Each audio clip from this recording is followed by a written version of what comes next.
hand on a gun, can't trust anyone.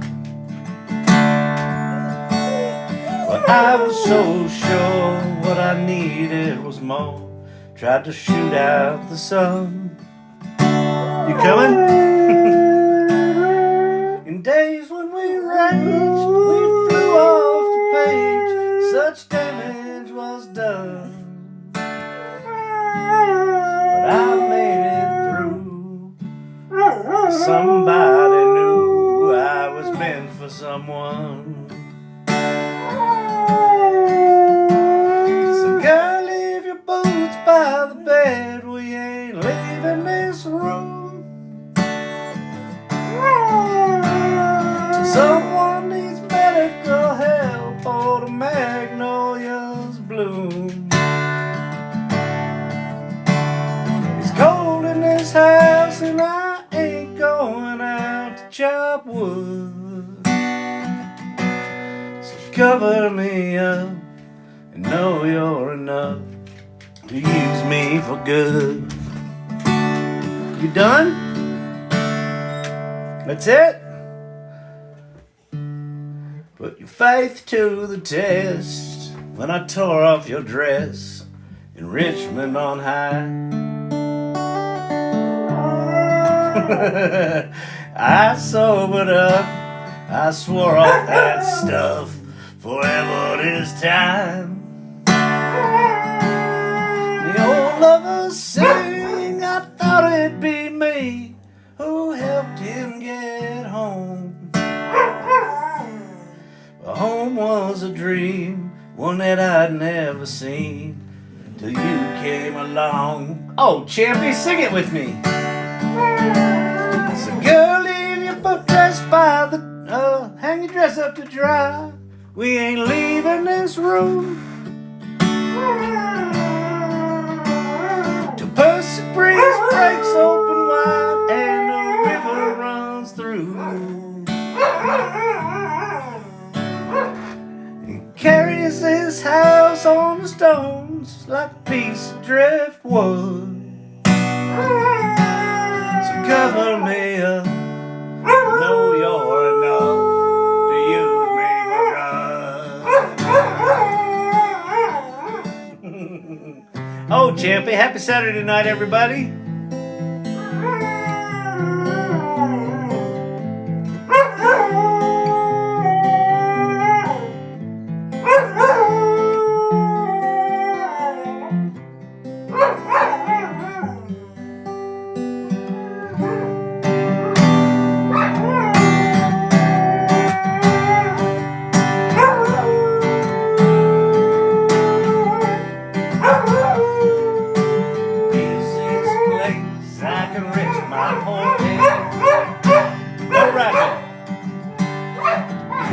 My thoughts in sweet silence.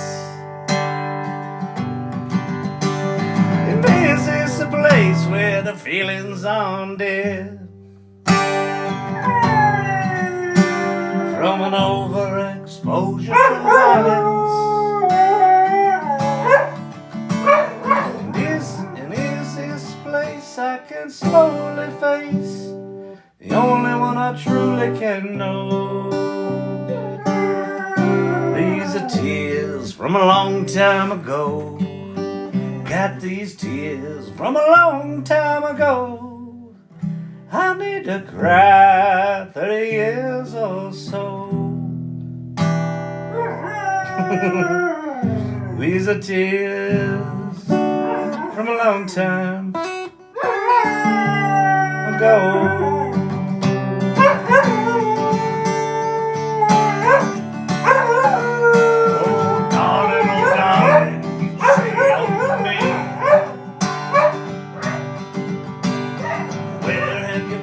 All my lifetime. No? You done? I have been swimming the 7 sad seas. Oh, women have tossed me their lifelines. I'd pull them into the water's darker rim. I'd have warned them, but I didn't know. These of tears from a long time ago. Got these tears from a long time ago. I need to cry 30 years or so.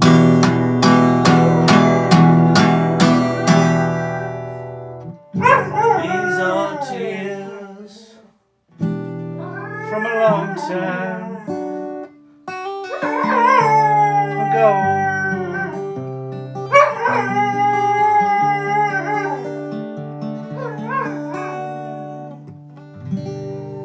Yeah, that's a good Champy. Champy's got some blues tonight. He is singing it up. All right. Happy Saturday night, everybody. Saturday Night Live, coming to you live from Denver, Colorado.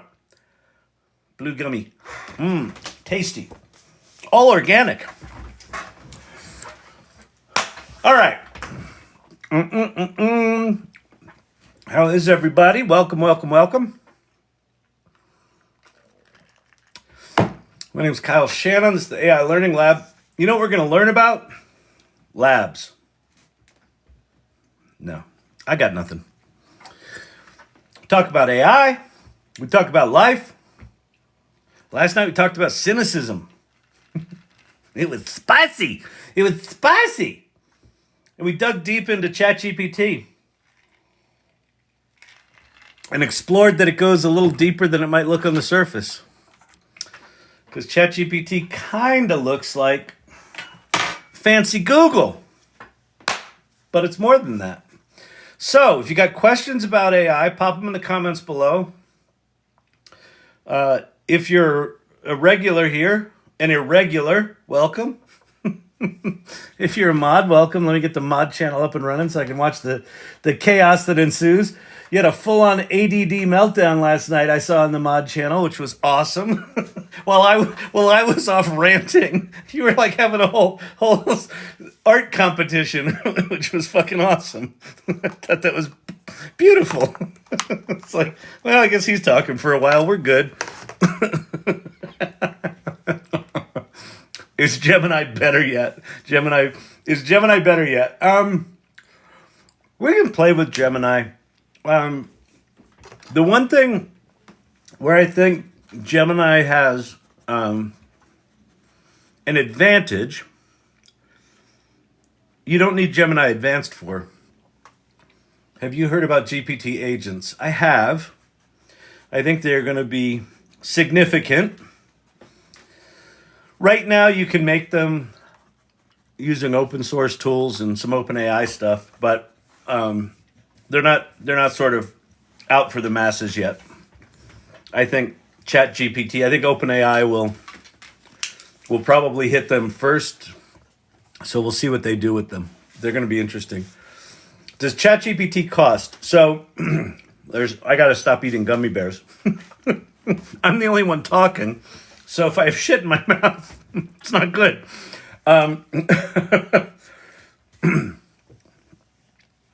ChatGPT has a free tier called ChatGPT 3.5. And then they've got a paid tier called ChatGPT Plus, which gives you access to ChatGPT 4. ChatGPT Plus, the $20 a month subscription, in my opinion, in my humble little opinion, is the best deal in software for a long, long time. So if you can afford it at all, I would strongly recommend, if you want to get AI literate, if you really want to understand what's coming, get yourself ChatGPT Plus and start learning what it can do. Understand what code interpreter is. Learn about GPT Vision. Learn about DALL-E, where it can make images. If you can't afford the $20 a month, you can also go to copilot.microsoft.com, which is a lesser version of it, but it's still access to the ChatGPT 4 model and DALL-E, and it's free. So I would start there. Let's take an image and use it as an inspiration for a children's 3 to 4 book. We could do that. Trying to think how I do that. Miko likes Copilot. Very cool. Lori Ryan, I'm really curious to see what Apple announces this summer. Yeah, my gut tells me what what they're, I'm hoping that they allow Siri to retire gracefully in a home in Vermont. But I have a feeling they're gonna spruce her up a bit, put her in a new dress, and keep it going. I think the Siri brand is kind of crap right now. But if Siri got better, that would be great. And I have a new operating system where apparently you just need to say her name. You don't do the hey in front of it anymore. So I don't know. She might still be invading. I wrote a kid's book, but I don't like the illustrations that I generate, so I think I need a human. Oh yeah, that's interesting. Well, have you tried Lunastick? Have you tried doing the images in Midjourney versus DALL-E? Because if you want higher quality illustrations, I'd experiment in Midjourney if you haven't. What sort of advantages does ChatGPT have compared to the others? It's a lot. I'll dig into ChatGPT here. I'm trying to think where to start. Just in general, ChatGPT 4 is actually it's what's called a mix of experts model. So ChatGPT 3.5, I'm going to give you some geeky numbers here, which will mean nothing to you, and they should mean nothing to you. ChatGPT 3.5 has 1.75 billion parameters, right? Just basically the scale of the amount of crap the connections you can make, or the vector space. I don't know what it is, but it's 1.75 billion. GPT-4 is 10 times that. So it's what's called a mix of experts model, and it's got 1.8 billion parameter models. So 1.8 or 1.8 trillion. Wait, 100 it's 180 billion times 10, so 1.8 trillion. So it's got 10 different large language models that all have a different expertise, a different specialty, for lack of a better term. And when you do a prompt, what ChatGPT 4 does, it says, which of these 10 models are the best ones that can answer this? And it sort of pulls answers from all of them and mixes them. It's called a mix of experts model. So just at a core technology and scale basis, it's just different. It's just better, bigger, badassier. And then on top of that, they've got all these other features like code interpreter, which can write and execute Python code and do full-on data analysis. It's got GPT vision. It's got conversational AI, where you can actually do that in 3.5 as well, where you can talk to it and it'll talk back. It's got DALL-E, so it can make images. And then it's got this concept called GPTs, which are these customized GPTs. So the scale of functionality that you get within that simple little, search box in GPT-4, it just puts it in a completely different league from anything else. I heard OpenAI will start leaving watermarks on what it generates. It might. That's fine. I think all of the consternation about watermarking AI generated images or AI generated writing or this or that is kind of wasted energy. We need to find other ways to authenticate our stories, and it doesn't matter if we use AI tools or not. People that use AI regularly don't just say, write me a story and push the publish button. That's not how it's used for the most part. If I generate images, do I own them? Yes, you do. And they're generated from scratch. The G in GPT stands for generative, and it's the same with images. The way they work is they're actually generating original stuff. They're not copying and pasting. So a lot of the conversation where someone says, oh, ChatGPT is the world's greatest plagiarism machine, and the images are stealing and this and that. They're not. But it is a murky area, so it's an easy argument to make, and it sells more newspapers. I don't think anyone buys newspapers anymore. It gets more eyeballs. All right, so here's what we're gonna do. I'm gonna have you go to a website because a lot of the stuff I'm talking about is just like, do I have to take notes? Do I have to remember all this? Kyle, this is very exhausting. Couple of things I want you to know. You don't need to be technical to get into this AI game. I think it's one of the biggest misconceptions and one of the greatest fears is like, but I'm not very technical. I'm not even very computer literate. That's okay. You don't need to be. Well, I'm not good at prompt engineering. I don't even know what that is. You don't need to be. Okay? You can just play. These tools are simple enough that anyone, even with no computer skills, other than, log in and go to a website, if you can do that, you can do this. So step one is don't feel like you're too technically unsophisticated to play an AI. And then the other fear, I think, is, well, there's a couple. One of the other fears is the robots are going to kill us. They're not. The robots are not that good yet. Maybe in 5 or 6 years they will be, and then we have to worry. But we don't have to worry about that right now. So this is not Terminator, but it is definitely like crazy powerful. And rather than think about the robots might kill us, flip the script a little bit and say, what if the robots could make me better at what I do or what I want to do? What if AI could amplify my talents and skills?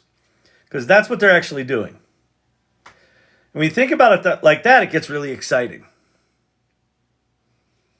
And then the third sort of barrier that I hear is, well, I'm too far behind. I can't catch up. We're all far behind. No one's caught up. No one will be caught up. No one can be caught up. No one's an expert right now. But there's people that have podcasts. I see TikToks where they're... You can make money with ChatGPT. They seem to know what they're doing. Source camp. Don't worry, the robots aren't going to kill us. Yet.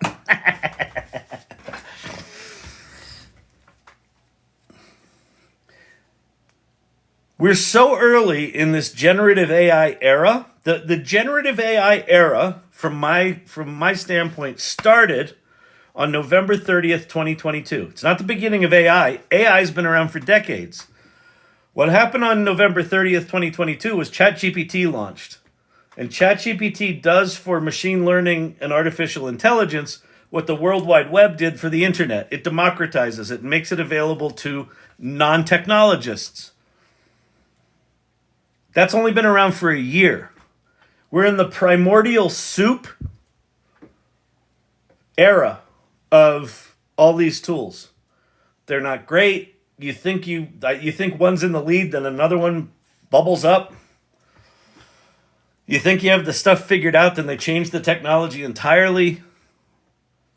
So you're not as far behind as you think. So, my recommendation is, if you haven't already flipped past this channel, old guy on TikTok, nope. If you're still here, right now, go to chat.openai.com. That's the ChatGPT website. Just go there. And here, we'll do it together. I'm going to flip into ChatGPT 3.5 mode. So this is free ChatGPT. Just go here. And this is it. You're like, but Kyle, what do I do? What do I do? Let me reload this. So it should show up with these little pre-prompted questions. You can just click on one of those. But you can also ask it things like, let's see, what do we want to do? Let's say, I want to come up with a fun story for my 3 and 5 year olds. Of course. Boom. See how fast it is? Let's see what it said. This is 3.5, by the way. The Magical Forest Adventure. Once upon a time in a land not far, far away. I'm going to say,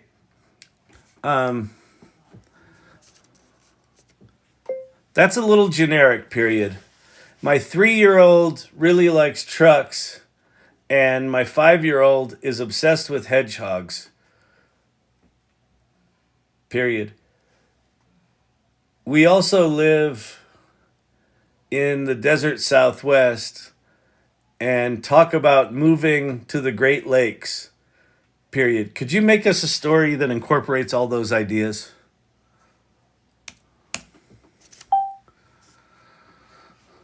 And the answer is yes. Of course, there it is.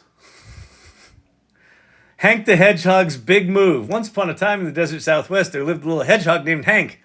Hank was curious and adventurous hedgehog who loved exploring the sandy dunes and land. But one day, Hank's family shared exciting news. They were moving to the Great Lakes. Let's see, along the way. So it turns into a road trip. So it's a buddy film.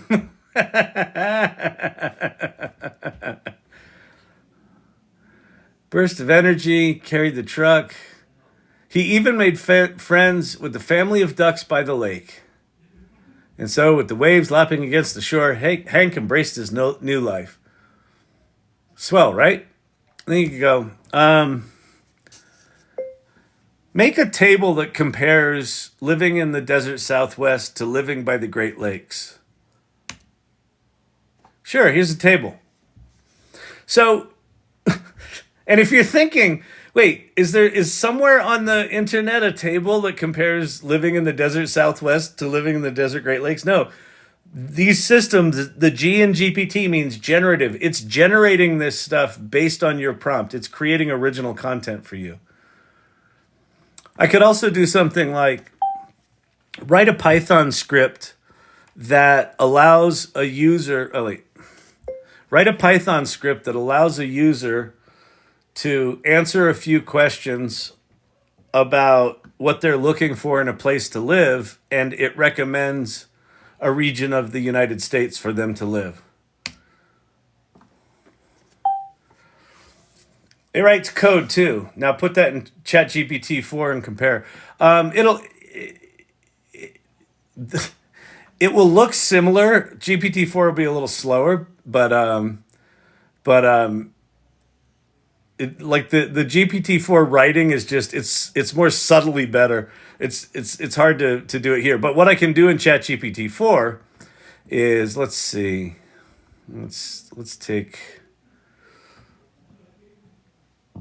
Let's take our Hank's big move. We'll take this story. We'll flip over to ChatGPT-4. Now watch what we can do. I wrote this story.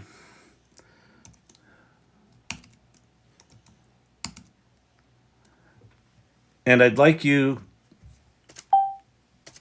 to improve it. Let's see what it says. Your story is delightful, engaging. Here are some suggestions to enhance the story. Title.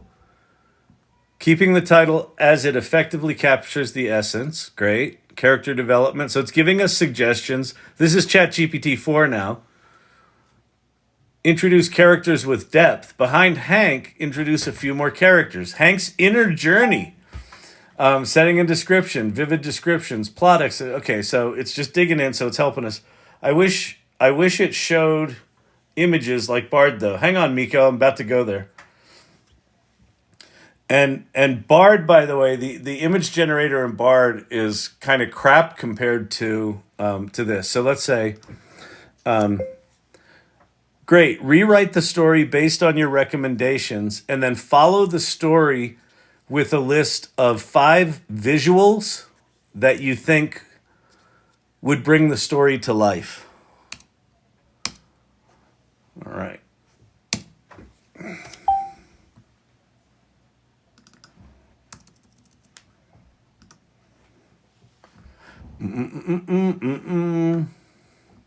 Once upon a time, in the shimmering vastness of the desert southwest, there dwelled a small hedgehog named Hank. Hank was a creature of curiosity and bravery whose days were filled with rollicking adventures. Yeah, the writing's already better. Among the sandy dunes and majestic cacti under the expansive starlit sky. Hank's world was one of endless sunshine and shadow. It didn't understand that we wrote this for a 3 to 5 year old, but that's okay. It's a little older book now. In his newfound paradise, Hank befriended the locals, a family of ducks by the water's edge, squirrels bustling in the trees, and raccoons with tales of moonlit escapades. Each day was a discovery, each moment a treasure.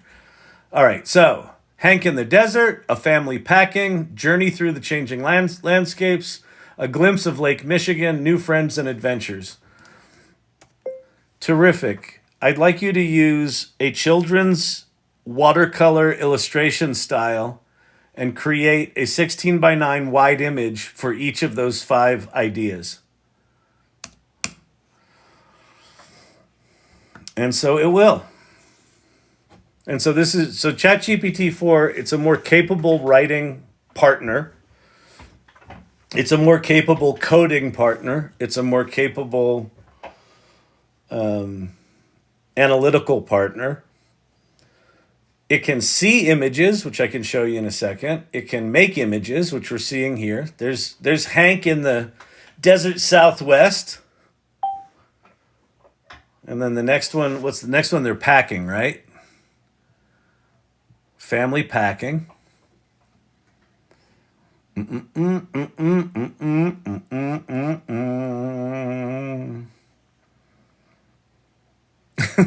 They put boxes on the outside of the truck. That's a large fucking family. Hank's family. It's a lot of them. Quick question: how GPT answer most questions and give us answer in minutes? How does it do it? I can show you that. Oh, I lost my little dual window.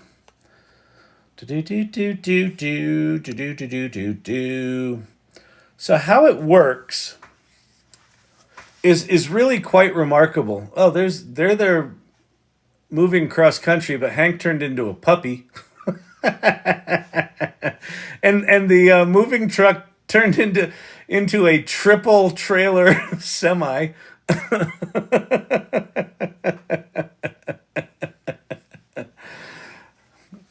But I guess there's Hank by Lake Michigan. I don't know who this little weirdo is, but there's Hank in the lower right there. Thank you, Robert Rossi. Now show us ChatGPT 5. I wish. He's in ChatGPT 4. 3.5 still only does text. That's correct. Nothing on the outside anymore, though. It's abstract. Beautiful. And there's a bunch of ducks. There's everyone but a hedgehog. So it got some of the prompt coherence wrong. But, so this is without me really trying. So it can do this kind of thing. I can also do things like I could upload an image. Let's grab, what do we have here? Yeah, we'll grab that one. I can upload an image and say, please describe this in detail. So this was an image that Danielle created. She was comparing DALL-E 3, which is in ChatGPT, with Copilot, with Firefly, with Gemini, the new Google engine. And it ended up being quite comical. This was the DALL-E image, which is quite beautiful and stunning. So ChatGPT 4 can see this image presents a visually stunning and fantastical scene featuring a bear with magnificent iridescent wings. The bear stands by the edge of a tranquil body of water, possibly a lake or river set in a lush mystical landscape. The wings are expansive and feathered. The bear itself is calm. Behind the bear is a series of waterfalls cascading down a rocky cliff. The foreground features smooth stones. The image seems to capture the moment of pure fantasy. So one of the things you could do is you can, have it do that and say, recreate this image, but where it is a llama, not a bear?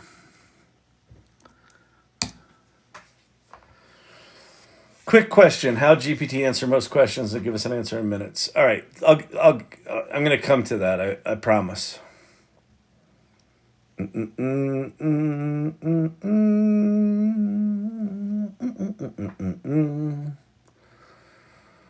Fantastic, Bob. Tell him what he's won. You've won a new car. 3.5 is quicker. That's correct. If you want things just really fast, ChatGPT 3.5 is really fast. There's a llama with horn-like ears. It's still pretty fantastical. Okay, so how does this stuff work? Okay. I've got a presentation where I can show you exactly how it works, but I can also just talk about it conceptually. So what happens is, there's a piece of technology that Google invented in 2017 called the transformer. And what the transformer allows is it allows them to train machine learning models on lots and lots of data.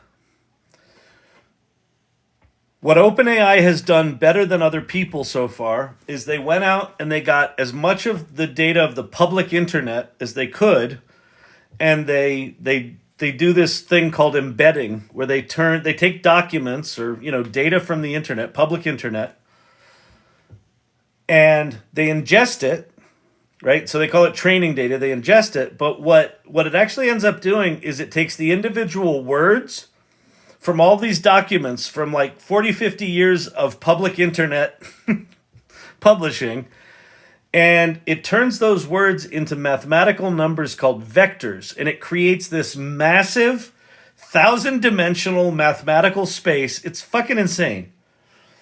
And when you do a prompt, what the system does is it creates a probability. It creates it based on your prompt. It says, what is the probability of what they call the next token? But for layman's terms, what's the next word that's the most likely next word in the response to your prompt? And it does it mathematically. It says somewhere in this 1,000-dimensional mathematical space, there's a point.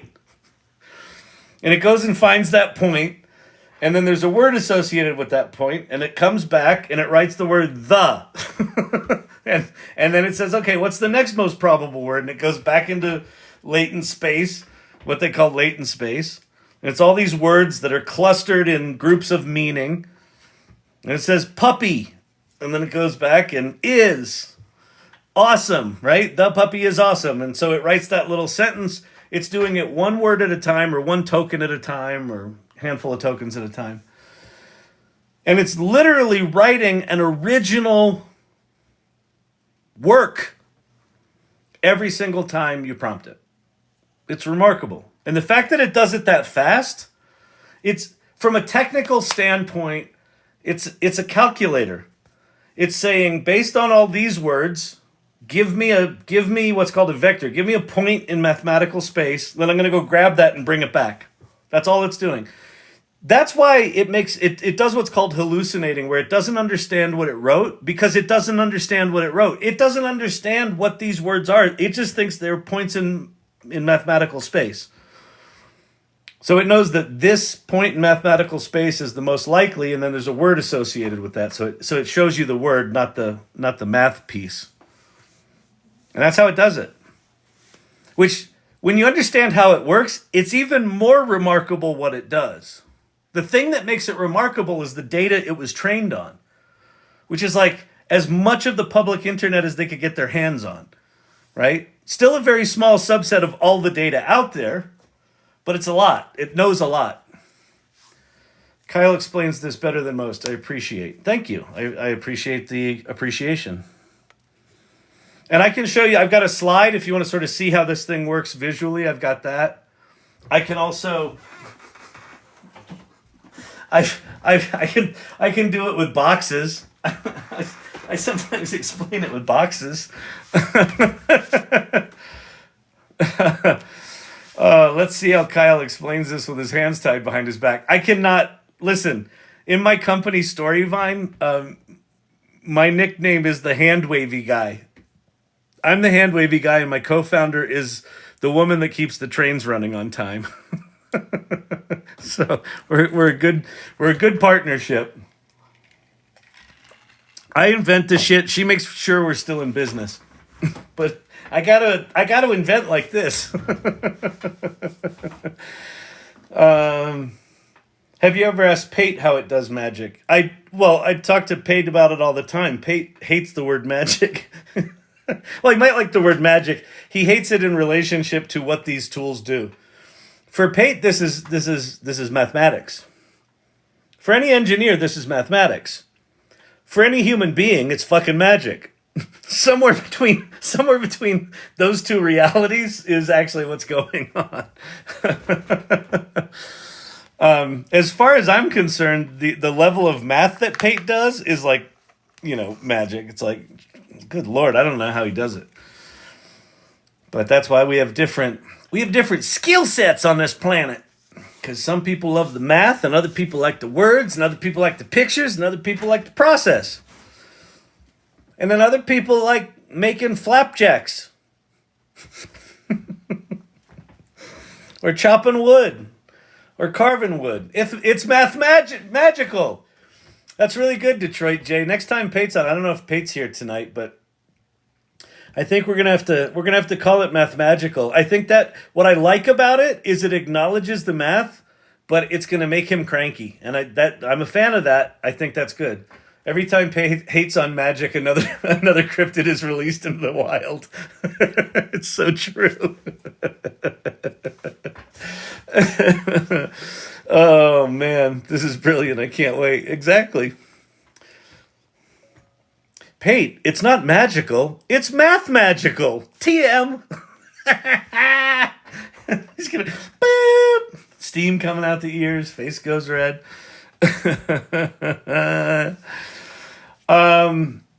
Okay. What else were we? What other questions do you have? Let's do kind of a Q&A night tonight. Let's see what other images we got here. Oh, by the way, this is here, let me show you something.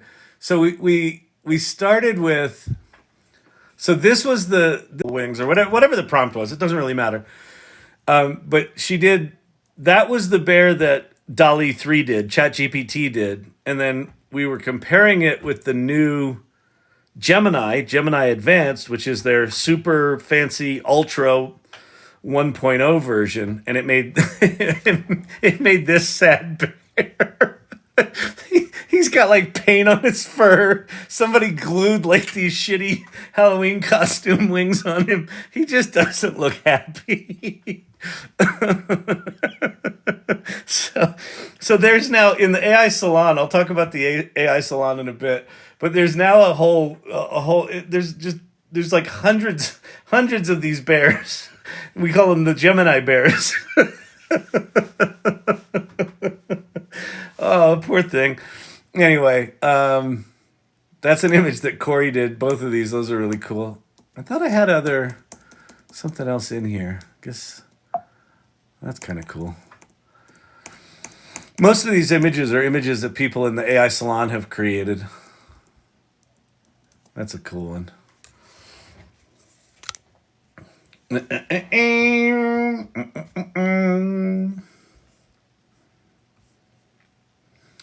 Gorgeous, it's gorgeous, it's gorgeous.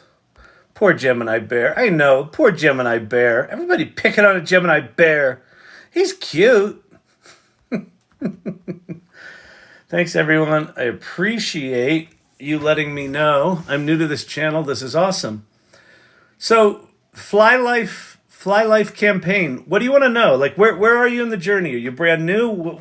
How can we help? What can we show, teach? My shirt's a little interfering with the letters. Maybe I should go change my shirt. Did you guys talk about the women's event? I haven't talked about it yet, Shop Panda. So Ann Murphy today in her weekend GPT jams, did the inaugural. It's not. What was it called? I forget the name of it. It was not the Women in AI. It was the AI. Who remembers the name of it? She Leads AI. The inaugural She Leads AI event. So Corey Sandler from Corey Sandler Pottery, who's here on TikTok. If you don't follow Corey Sandler Pottery, Cori Sandler Pottery, you should follow her on TikTok. She's amazing. She moderated a panel of women in AI. And so it's a lot of people that hang out here. It's a lot of people. Yeah, exactly. Tap, tap. It was a really beautiful event. And just, they were talking about what they're doing in AI, how they discovered it, women in STEM. A lot of them were talking about, in my day, I was like the only woman in a 300-person group of game testers at, where was it, at Microsoft or at somewhere, at some big company. Amazing. It was really amazing. It was really good. I'm sure, Mary, I'm sure it was recorded. So check out, check out Joker. You're going to get yourself in trouble. I'm not saying that out loud, you bastard. You're not taking me down. I'm not getting canceled. Oh man, I find that I hit my usage cap all the time. I have to wait a few hours before I can use it again. I know, Dan Lee, that's a drag. If you've got another person you could share it with, you could upgrade to ChatGPT Team, and it's got higher rate limits. But that's an actual problem. But it'll get better. It's just shitty right now. Lori Druskin Ryan, it was great. Appreciated hearing their stories and areas of expertise. It was great to have such a diverse group. Yeah, it was amazing. And we had Alyssa, who's a 17-year-old high school student who is kicking ass with AI. She talked about, so what she's doing as a 17-year-old AI literate woman is teaching the adults how to use this shit and charging for it. She's got a good business going. It's fucking fantastic. Just amazing. And that in particular is really refreshing because it might be an artifact of the fact that, this channel, I'm older and maybe attract an older audience, but what I'm seeing is there's a lot of older people, Gen Xers, that are really into AI. And there's a lot of young people that don't give two shits about it. So it was really nice to hear Alyssa and MIT is actually pitching Alyssa. So one of the things I suggest in here is as you learn about AI, like get curious about it, start playing with it, and start talking about it. Share it. Put it on LinkedIn. Put it on Facebook. Just put it out in the world. Tell people. So Alyssa's been doing that, and MIT reached out to her and said, we should talk. You should come take classes here. so it really does. Like, this channel is full of people that just started going, well, I don't really have anything to talk about. I don't really know what I'm doing. I'm like, talk about it anyway. And they're like, oh my God, people think I'm an expert. I'm like, I know. Tell me about it. I am a very mature student. Can you advise how GPT-4 can improve my writing? Advice on prompts. Yeah, I can. Don't worry about prompt engineering. You can learn it. You can Google it. You can go watch YouTube videos on it. I'm sure there are downloadable PDFs that'll give you all sorts of recipes. There are people you can make money with ChatGPT that will sell you a PDF full of 1,000 prompts. Screw them, for one thing.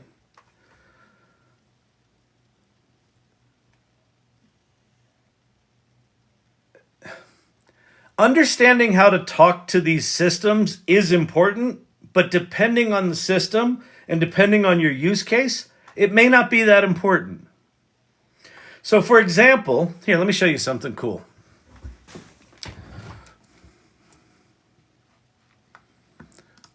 We're going to go to ChatGPT and I'm going to say, make make me a photo of a 1969, that's 2969, 1969 GTO judge in orange by the beach. So that is what I would call a relative earth rocker. I'm a very immature student. Perfect. You're good for this channel. Make me a photo of a 1969 GTO judge in orange by the beach. Pretty crappy prompt, but it will go do that. So we'll see what that looks like. All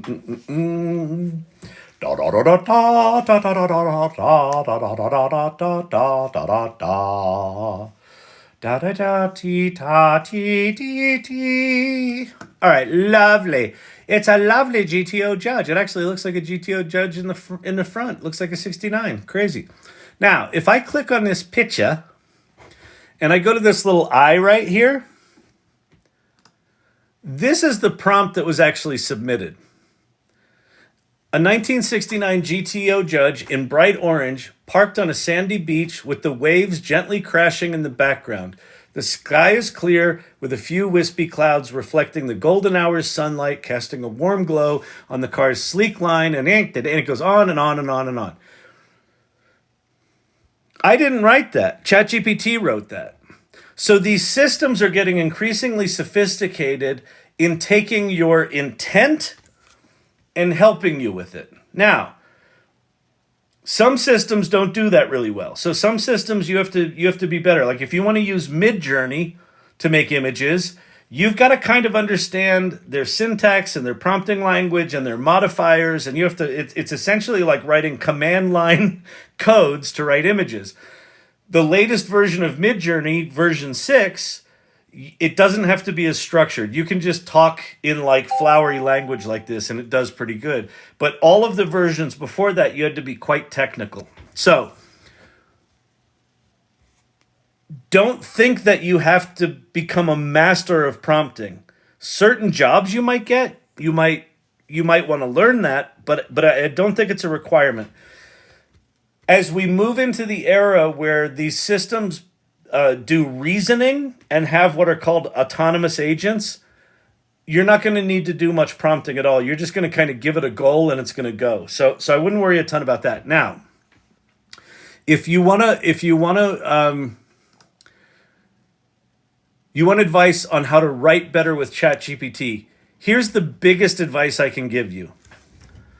Don't think of ChatGPT like you think of Google. So, and here's what I mean by that. How I think of Google is you come up with the perfect prompt, and ideally with Google, you want a short, concise prompt, right? I want to find, alpaca breeders in the Southwest. Bang, and it will find you alpaca breeders in the Southwest. You give it a prompt, and it gives you an answer, and you're done. You're off to the races. Think of ChatGPT much more like you've been partnered up with an incredibly well-educated, clueless intern who's got the enthusiasm of a golden retriever puppy. Okay? That's kind of what ChatGPT is. So there's a couple of things you can do for it. Because it's clueless, one of the things that helps a lot is you can tell it that you can give it a role. So I could say, I want you to act like a Harvard-trained writing partner who's published 4 books and had one of those books turned into a screenplay, period. As we work together, I want you to take my ideas and help me flesh them out. So you can kind of give ChatGPT a role. And then rather than think about, I've got to come up with the perfect prompt, think of it more like you're entering into this conversation. And the way I like to do writing is I don't have it write things right away. I'll give it context. So right now I just told it I want it to be a Harvard-trained writing partner. Now I might say, I've been tasked with writing 4 articles for LinkedIn over the next 6 weeks. And the topic has to include artificial intelligence, the future of work, and the impact of employee training. All right, that's a fantastic assignment. So it's already coming up with, let's outline a coherent strategy for your articles. Article 1, the AI revolution and the future of work. Introduction, briefly introduce how AI technologies are reshaping industries. Main body, so it's outlining each article. Reshaping employee training. Article 3, AI in employee training, enhancing learning and development. Number 4, navigating the ethical practices. Then I might say, I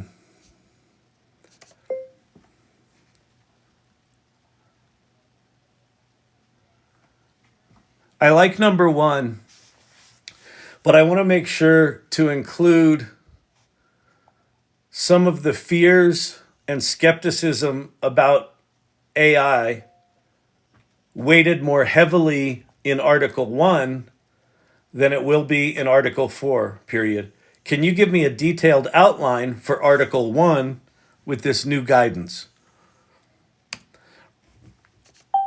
So how I'm interacting with it, and this is when I work with ChatGPT, I tend to work like this. I'll sort of just, like I've got a writing partner, like I've got a remote coworker that's really good and really fast with writing. It's like when you bring a new person into a project, fill them in on all the backstory. Earthrocker, that's it exactly. Where Google wants you to be as sparse as possible because it's going to just sort of go look in its index and pull all the shit out of the index, ChatGPT needs context. And it's the nature of the way it works. But I described before, it's like there's this massive mathematical space. When you give it more context, it narrows sort of the field of where the answers are going to come from. So you tend to get better, more accurate, less hallucination kind of answers if you focus the conversation. And then what I would do is I would just go on and on in this style. Like I'd take this outline and I say, okay, that's great, but I want to switch, the first 3 sections around, and I want to focus more on this than that. Just saved my 25-year-old daughter and her boyfriend with a landlord situation. She's a ChatGPT fan now. There you go. Yeah, it's really good. If you wanted to write letters, legal letters, read legal letters, it can do that too. It's really good at analyzing other documents. But that's the biggest thing I can say is just accept the fact that you're really lucky to be alive right now. That you have at your hands the most powerful writing tool in the history of humanity. And just treat it like you've got kind of a simpleton, incredibly well-educated writing partner. And it'll change everything. Don't worry about prompting this and learning that. You can do all that, but you don't have to. So I hope that helps.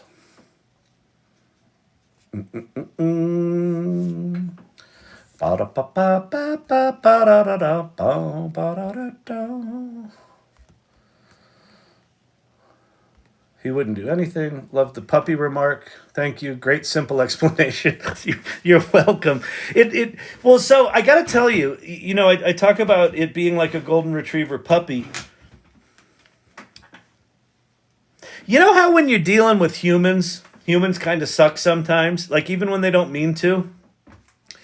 Where you're like working, let's say you got a writing partner and it's your best friend and they're a really good writer.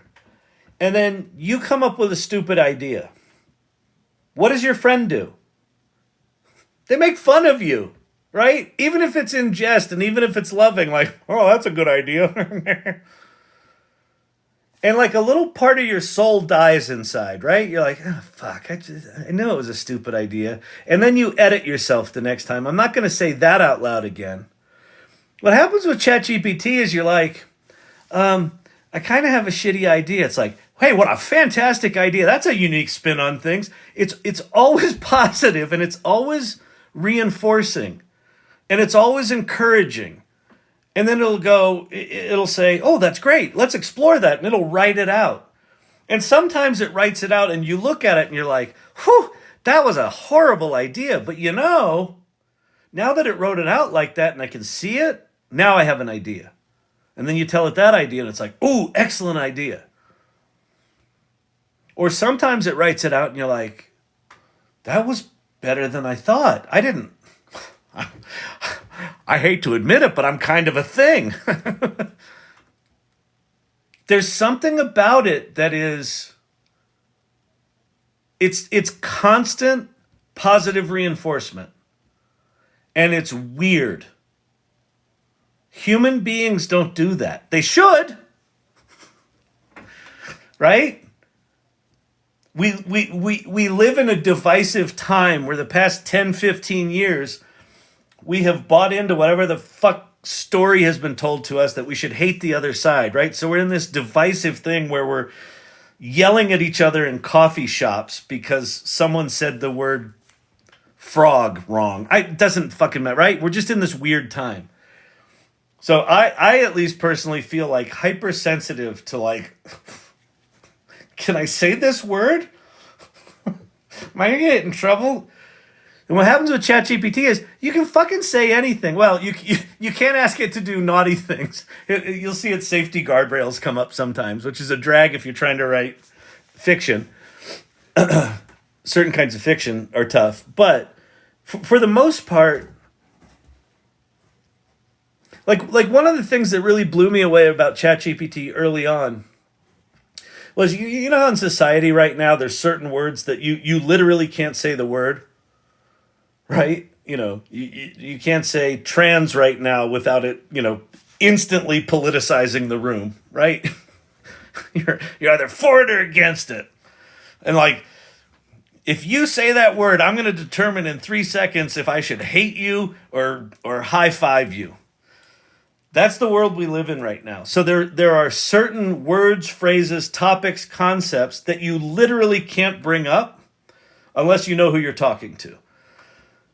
And so it's this stifling thing where people are afraid to talk. And what I found early on with ChatGPT is I'd be working on something and I'd have a question and I'd be like, oh, I've got a question about that concept. Oh shit, I can't talk about that. And I was like, oh, well, it's just ChatGPT. And then I would ask it about that concept. And a remarkable thing happened. ChatGPT didn't pick sides. ChatGPT actually just gave a nuanced answer that said, here's how it works. And then I could go, oh, well, some people feel this way and some people feel that way. What's going on there? And it would do things like give me the historical context for how those points of views emerged. And I was like, holy shit, I just got educated and I don't feel triggered that I said a triggering word. It's kind of fucking remarkable. And what's amazing is what you hear from the naysayers that are on the sidelines is, well, these models are biased and they're this and they're that. Okay, they might be biased, but I'll tell you what, they're a fuckload less biased than the human beings I interact with. And what's nice about the technology is you can actually measure the bias. And you can either prompt around it, or you can let companies like OpenAI know, hey, we got a fucking problem here. This is all pasty white guys. Let's go ahead and address that. And then they do what they do to fine-tune the models to try to address that. And things are getting better. But it's remarkable to have what's effectively a creative partner that's always there for you, always encouraging. You can talk about weird shit with it and it will give you actual answers, insightful answers. And so just think of it like that.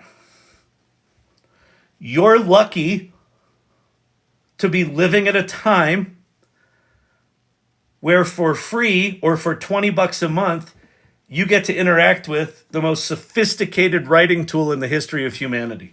And it's only getting better. And here's the other thing I would suggest. Don't take any of it too seriously. Like play. Like if you've got a big important writing assignment, start with a really stupid, frivolous writing assignment. All right, let me write a story about a gummy bear that comes to life and goes to New York City to pursue an acting career. Great. And just play with that. Because what it'll free you up to do is sort of push into corners where if you were like working on a work project, you'd be like, well, it's gotta be all like this. But if you do the stupid story first, and then you're like, oh, let me see an image for that. Oh, that's kind of cool. And let me run down this rabbit hole. Let me run down this rabbit hole. What you do is you kind of find the edges of where ChatGPT's good and where it maybe isn't good. And then when you switch over to your work project, you'll have a much broader understanding of the capacity of the tool. And so one of the reasons I like doing these is I tend to use nonsensical examples when I do stuff, just so that I can sort of, because we're all right now in a room feeling for where the walls are and where the furniture is. It's completely dark. We're all kind of feeling for what's in this room, where are the walls. And then the walls are moving all the time. So last week there was a wall here. Oh shit, there's not a wall here. And oh, it's better. It's all of a sudden it's better in this place it used to be shitty at.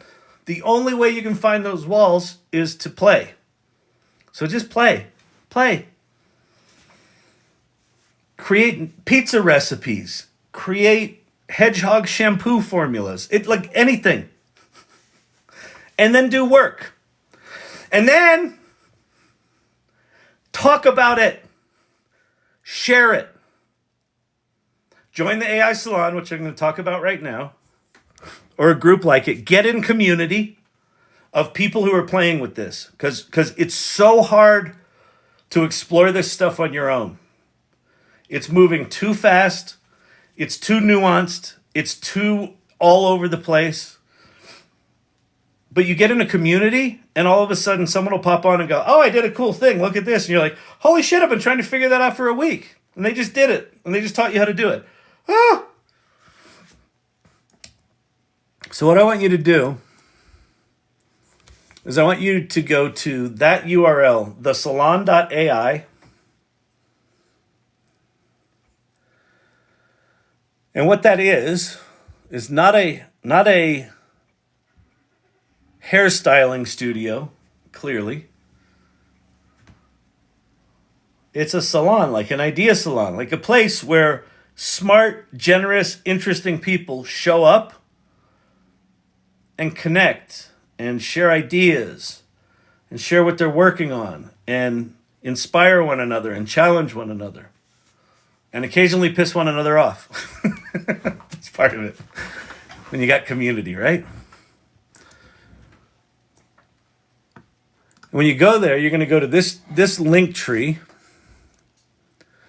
and the first link here says AI Salon Community. Go to that, and that's going to drop you into Welcome to the AI Salon. Earth Rocker, this community rocks. It does. This community is amazing. And so, the little picture here, right? It's not one person on an adventure. It's a group of people on an adventure. It's a group of people choosing to be on an adventure together. That's what this community is. So if you're curious about AI, or maybe you've drunk the Kool-Aid and you're like, holy shit, this AI thing's remarkable. It's amazing. But you're the only one in your whole fucking life that feels that way. Everyone else is like, Jane, could we not talk about AI, please? I just want to go to Fuddruckers and get a twisted margarita. Could you not talk about the ChatGPT, please? Jane, thanks. If that's what your life sounds like right now, then you might dig this group. So I want you to go here. I want you to actually take in what we're about. Who we are, why we do it. And then I want you to explore our values. So the values are who this group already is. I want this group to grow. but I also want it to grow and maintain what's really special about it right now. What's special about it right now is the people in here don't suck. Like that's it. Like this is just like a don't be a douche, right? Don't be an asshole. Well, what's that actually mean? Well, that's what these values are. What these values are is here's how people are already behaving in this community that makes it like that. That makes it a remarkable community. They're curious. Oh, I wonder what would happen if I do this. Oh, did you try this? Did you try that? Right? They're not coming in with their arms crossed defensively. They're coming in like with monkey mind, I think they call it in yoga or Zen stuff, right? Beginner's mind. No one's an expert right now. If anyone tells you they're an expert, these motherfuckers, You can make money with ChatGPT. they're full of shit. So come in, be curious. And then the next one, generosity. Be generous. If you learn something, tell people what you learned. Here's how I did this prompt. I tried something different this time, and look what it gave me.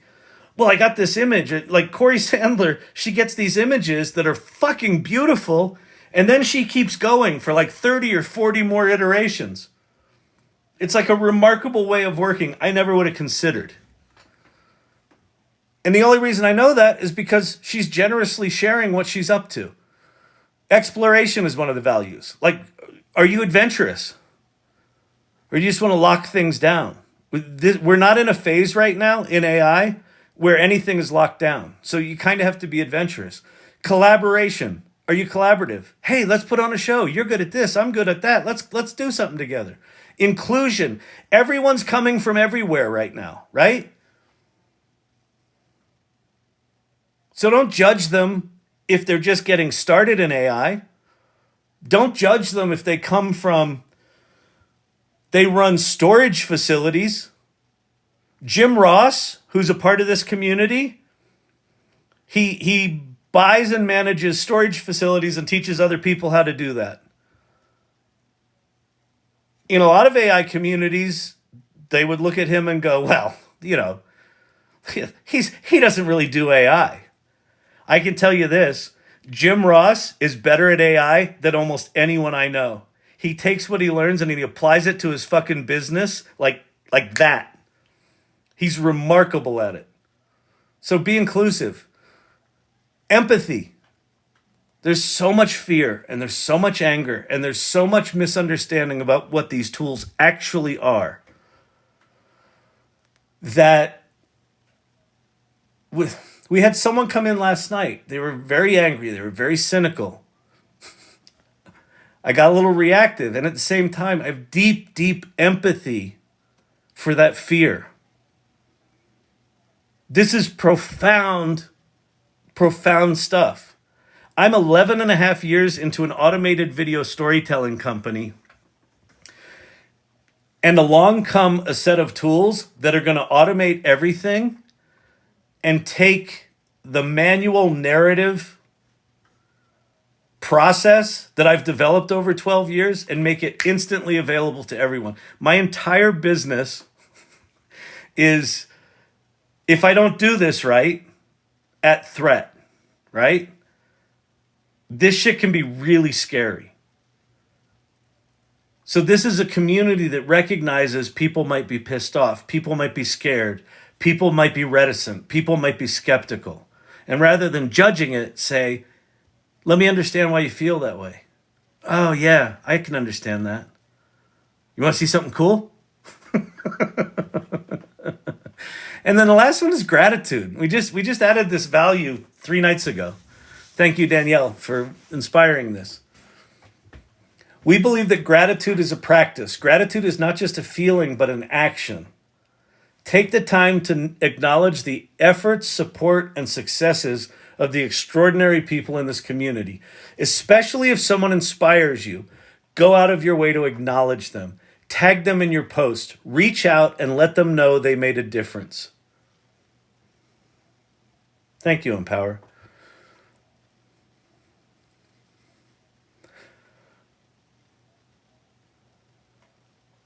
Does this take the word internet consideration? I don't quite know what that question means.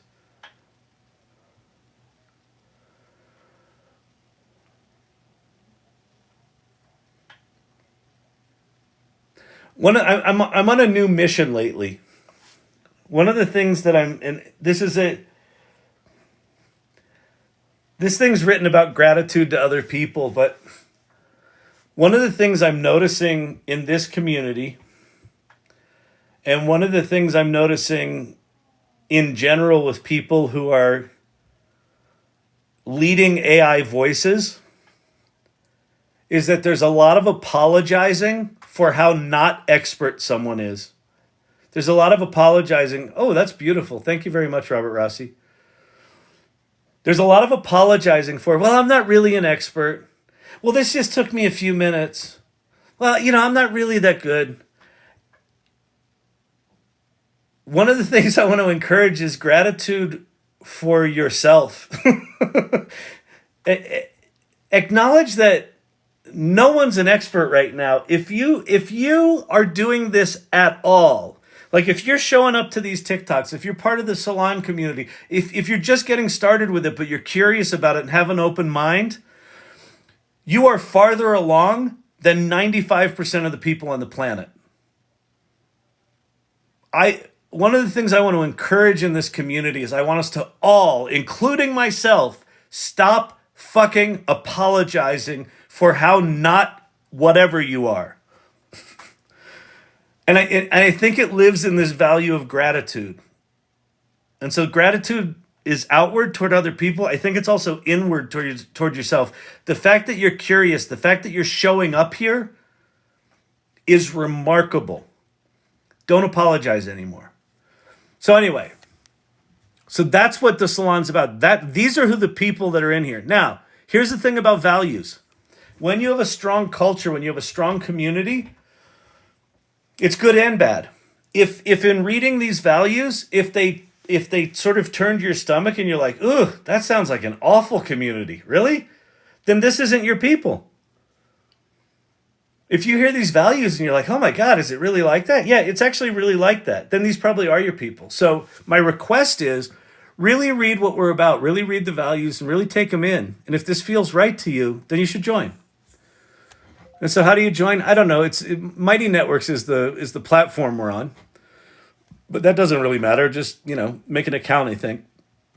And then the first thing, my request for you to do if you want to join this community is introduce yourself, right? Take that value of generosity and generously introduce yourself. Here's who I am. Here's where I am with AI. Here's what I do. Here's my hopes and dreams. Oh, but Kyle, that's kind of scary. I don't know anyone. They're going to judge me. Right. They won't. Be generous. And you will see the generosity in this community. If you introduce yourself and tell people where you are, they'll be like, oh, you should go here. You should check this out. Oh, I started there too. I understand what you're going through. I have a similar kind of job. I work for a big company too, and they won't let me use ChatGPT. It sucks. Here's what I'm doing. And then, check out in the community section, there's a water cooler where you can talk about anything. There's a show and tell channel that can be really inspiring. There's a news channel. There's also AI tools and resources. This one is worth the price of admission. Oh, by the way, you're probably thinking, oh, how much does this community cost? I see what this is. This is a multi-level marketing scheme. You can make money with ChatGPT. No, it's free. It's free. It's free, people. It's free. Why is it free? Because it's important that people have a place to collaborate and congregate. So the tool list, if you're just getting started and you're like, how do you figure out where to even start? That's what this list is. You could spend the next 3 months not looking at any other thing with AI, just grabbing shit off this list and exploring it and not even scratch the surface.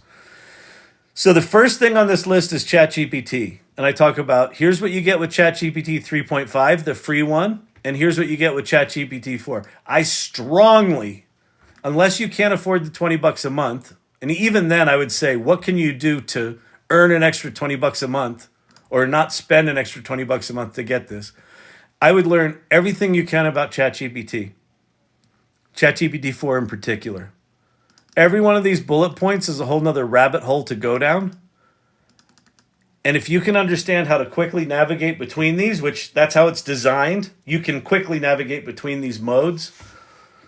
You can do some remarkable shit. I just sent this live link to my friend in Ukraine via the Telegraph app. Oh, that's awesome. Fantastic. We've got, for my company Storyvine, we've got our developers are in Prague, and we've got a number of developers we've worked with from Ukraine. Did ChatGPT learn from the world's internet, that's the question. Okay, did ChatGPT learn from the world's internet or just English speaking? It learned from the world's internet, rock, paper, scissors, but there's an English bias to what's on the internet. ChatGPT knows all the languages. So it knows all the languages. I would say that it is the training set was likely heavily skewed toward English and probably toward America just because of the nature of how the internet came up. I also don't know, I actually don't know how much OpenAI put into making sure that there was some balance in terms of content sources. So it's possible it's more balanced than I thought. I've been telling people I'm not on my networks, not realizing AI Salon. Oh, I'm not on Mighty Networks, not realizing AI Salon is on Mighty Networks. What's wrong with Mighty Networks? Mighty Networks is just a hosting platform. It's a community management software. It's somewhere between Discord and Facebook. It's fine. Yeah, I think the internet skews toward the Western world. I think that's right, One Love. And I think over time, see, here's the thing, and this is one of the things Sam Altman is passionate about, is he wants to build these tools and get them in the hands of people as soon as possible. As soon as they feel they're safe enough, he wants them in the hands of people because he wants to understand what works, what doesn't, what's broken, what's out of balance, so that they can fix it. It wasn't a negative comment, just confused. Oh, since Mighty Networks is new to a lot of us. Oh, I see. Yeah. Okay, so start with ChatGPT. And then this list has 8 other large language models: Claude, Gemini Advanced, Perplexity AI, Copilot are kind of the big 4. Then you got Pi, Grok, Llama 2.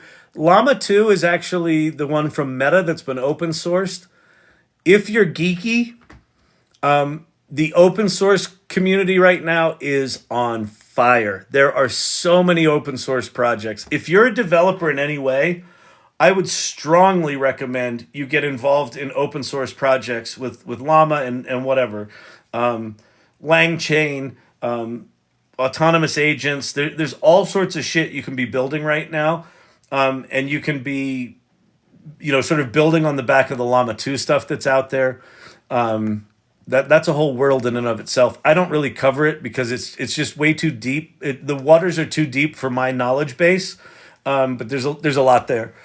Then there's a whole section on image tools: DALL-E, Midjourney, Krea, Decohere, Leonardo, and Firefly. Every one of those is a rabbit hole. Leonardo in particular it has gotten very, very sophisticated. There's so much you can do with it, and this is kind of the gateway drug to doing stable diffusion on the on the back end with the open source community. That's a whole nother world. So just like Llama 2 is the gateway to the open source community for large language models, Stable Diffusion does that for images. Then you got video creation, Runway ML, Pika Labs, HeyGen, DID, Visla. Then you've got music and audio. There's a new one that I haven't really even played with that much called Splash Pro, where you can sing into it and it will model your voice, and then it will make songs like Suno, but it will make them in your voice. Corey, I know you do a lot of singing. You should sample your voice if you're in here with that one. That one's interesting. Then there's 3D worlds and objects. And then I've also got people to follow in here. All right? So that's that. The other thing to play with in the salon is we have guilds. And so the guilds are hosted by people who are passionate about those subjects. So these are like sub-communities within the salon. And they have meetings, and they've got places that you can hang out and brainstorm and share ideas and share new tools, and really, really remarkable. And then the final thing is this community, the AI Learning Lab. The people that show up here regularly are called the Irregulars. We have our own little clubhouse. So while you're in here playing, you can go to the AI Irregulars Club and just share images that you're creating, or songs that you're making, or GPTs that you made, or just go in and chitty chat about stuff. So we have our own little clubhouse where we can have our own inside jokes and things like that. All right? So that's the AI Salon. So if you're new to AI, actually, if you're not new to AI, if you are hungry for community of people that are not going to judge you but actually celebrate you when you talk about this AI shit, that's what this group is. Think of it like an AI support group. Hi, my name's Kyle. I'm into AI. Hi, Kyle.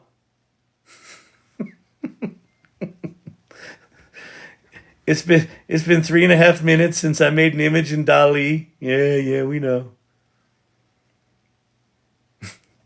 Corey Sandler last night, or on the call today, Corey Sandler, she showed a bunch of remarkable work she did. She was like, I was up till 5 a.m.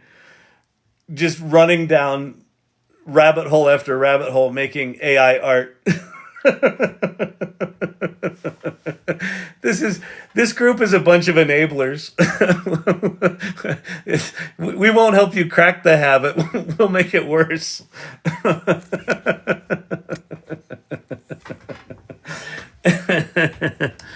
But yeah, that's the AI Salon. It's really fucking amazing. And it's not amazing because it's got the best tutorials. It's amazing because it's got the best people. Like human beings. It's the other thing. Use your real name. Put your picture up there if you're comfortable doing that. Why? Because we're all trying to fucking figure this out. Get to know the people in the community. One of the really big reasons why I went away from Discord, why I didn't like Discord, there's a legacy in Discord because it came from gaming. There's a legacy of anonymity, which the gaming and the NFT community is like, oh, you don't want to dox yourself.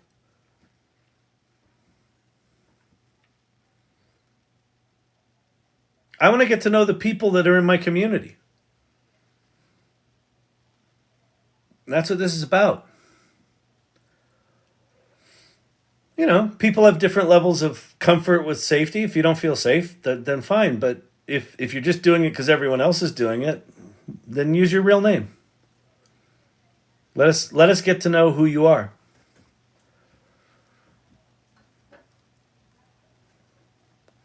Hi, my name's Megan, and I can't concentrate on homework because Midjourney has taken over. Exactly. Hi, Megan. Welcome. Yeah, what this group does is like, yeah, that's a drag about the homework. Anyway, you want to know something else cool you can do with Midjourney? Stares at my username. Yeah, exactly. Peyton Motter, PhD. It was funny when I started I got into the blockchain and NFT world, and jumped into Discord and things, much to the dismay of my children. Who, you're on Discord, Dad? Oh God. I got into some of these NFT projects, and everyone's talking about, well, you can't dox yourself. You can't dox yourself. I'm like, I've been doxed for like 30 years. What the fuck are you talking about? And then at one point I got into an NFT project where there was a brief time where my NFT was worth a lot of money, and I was like, oh, I kind of get it now, but but NFT economics took over, and that thing isn't worth nearly what it was anymore. So that's good. It's all good. Oh, AI, this group has helped me identify this lifelong affliction. Yeah, Bruno. Yeah, I know. Sorry about that. Oh. What else we got? What other questions do you have? What other thoughts? I spent hours trying to make a meme on Splash from GPT-4, it wouldn't let me make a man in the shower. Yeah, the safety guardrails kind of suck sometimes. You can probably, some of the open source stuff where you can probably install Stable Diffusion. There's probably versions of Stable Diffusion without the safety guardrails. Gravity Jump, love this group. It's a great group, isn't it?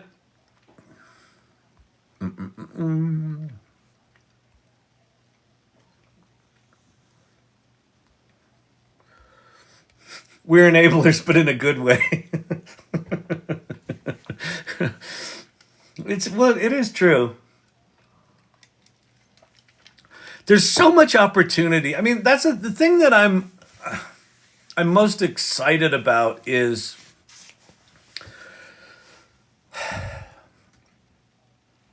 the only thing that matters right now is that you're in the conversation, that you're playing with these tools, and that you're talking about it, and just establishing yourself as someone who is in the game. Because the industry of generative AI hasn't been born yet. Like, it really hasn't.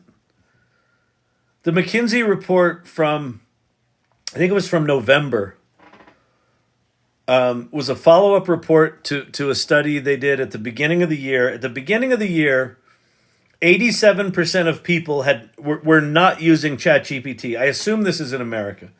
87% of people were not using ChatGPT. At the end of 2023, 6 months later, 82% were not using ChatGPT. That's not a big gain. That means that 4 out of 5 people probably don't even know what ChatGPT is. 4 out of 5. And of the 18% that said they've used ChatGPT, I'm guessing about half of them, this is a guess, this is speculation, probably used it once. They went there and they went, make me something, write a song. Oh, that's cute. And never used it again. So now we're down into single digits. And then how many, let's call that 9%. Let's call it 10%. Let's say 10% of people use ChatGPT decently regularly. How many of them are paying the $20 a month? Probably half of them, and maybe even less. And then how many pay the $20 a month and use it a lot? It's probably like 3 to 5%. So that means 95% of the people right now in America don't have a fucking clue what this thing is. This industry hasn't even started yet. So all you have to do right now is be in the game. Make kids book, make pizza recipes, it doesn't fucking matter. Get really good at image generation. Start a video career. Sherry D's making music videos for bands. She's got a career in nursing. She's now an AI videographer. Where's that going to lead her? I don't know. It doesn't matter. All of this doesn't matter. Like, just be in the game. And opportunities are going to blossom in front of you. And by the way, being in the game doesn't mean being a secret cyborg. If you're one of those people who uses ChatGPT at work and you don't want to tell anyone about it because you're now doing in 5 hours what used to take you 30 hours, stop that. Start talking about it. It's way more valuable to you to let people know you're using it. Yeah, but they don't allow it. I don't care. Tell people at lunch. You know what I do on the weekends? I do this with ChatGPT. Tell them. Here's what I'm doing with it. Here's why it's cool. Here's what I like about it. But Kyle, they're going to make fun of me. Yep, they are. Sally, could you stop with the ChatGPT? Good Lord, all you talk about is AI this and AI that. Would you join some kind of cult?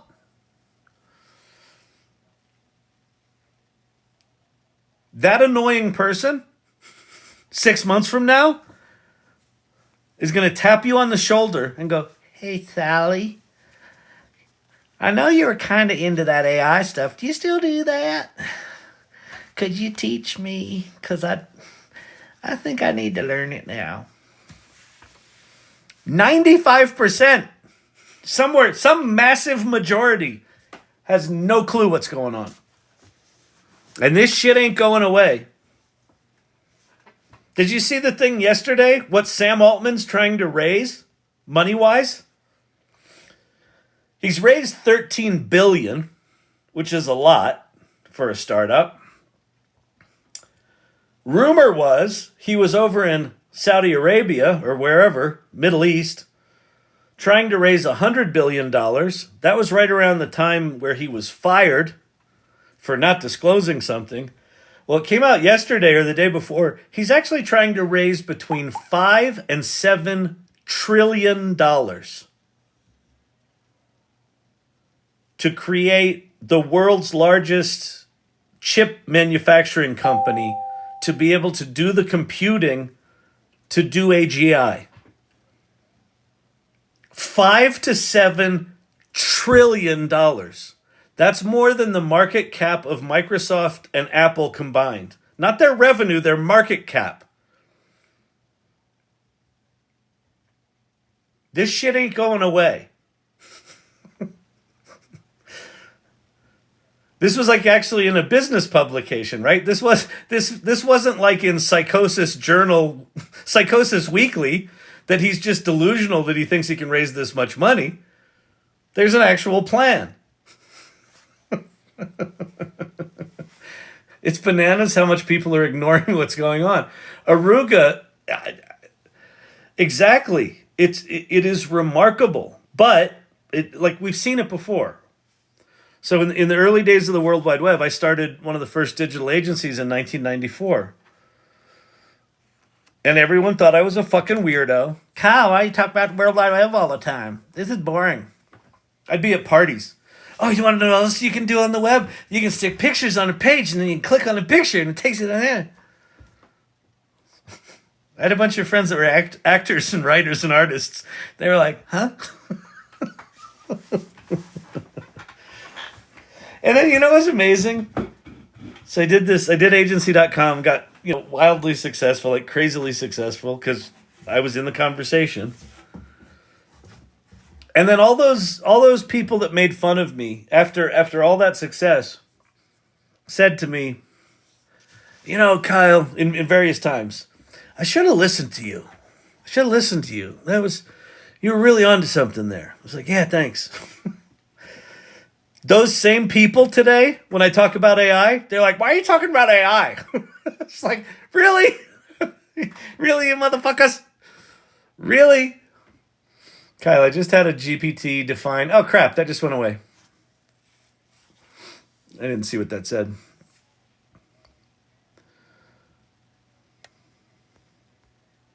That's a lot of money. Yeah, Laughing Thunder, that's it. 7 trillion. It's a 7 with 12 zeros behind it. It's a lot. I just had ChatGPT define Mathemmagical. I'll post it in the AI Salon. Yeah, please do that. That's great. And I think, Pate, you're in here now. So Detroit J came up with the idea. I was talking about your and my debate where I think it's magical, and you're like, no, it's math. It's not magic. And Detroit J said, it's mathematical. So I think there is some common ground for us to we can walk on a bridge together.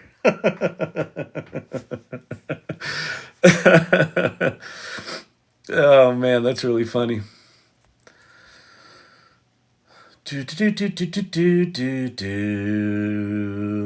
Give them your Amazon wish list. I keep feeling like I'm late, so I appreciate the perspective. Yeah, it's funny. It's funny, Tired Runner. There are absolutely people who've got a head start on you, but here's why it's not such an advantage. If you got super masterful at mid-journey prompting, right, or at a particular kind of prompting, and then DALL-E comes out, creating images in the context of a ChatGPT chat is such a different skill than mid-journey prompting that even if someone was way ahead of you in mid-journey and you sort of show up when Dali's there and you get good at that, it's just a different skill. And it's like these new ways of working and these new technologies just keep coming one after another after another after another. So my guess is it's not going to be it's going to be at least 3 years and probably closer to 3 to 5 where any of this stuff stabilizes in any kind of way. It took with the World Wide Web, shit was being developed. Like I got into it in 94. I think Tim Berners-Lee, I think he wrote the paper in 89 and the first something was 91. I got into it in 94. It probably wasn't until 97, 98 until there was any kind of stability, that there was any kind of infrastructure and stability. And then it probably took until like 2002, 2005, where it really started to kind of codify, right? So it was close to a decade. Now, AI is moving faster, so I think, but it's, the increases are exponential and they're going to be way more disruptive. So I think AI is going to fuck a bunch of stuff up first. So what it means is for the next 3 years, if you just get on the train, you're fine. You're not that far behind. Related, one thing I worry about with this group is GPT being the final stage. It feels stagnant. I don't quite know what you mean, that ChatGPT is the final stage. Listen, I want for nothing more than the fully multimodal Gemini Ultra to be here, Pate. Like, one of my biggest disappointments about Gemini Ultra is not that it makes shitty images. I don't really care about that. They'll get better.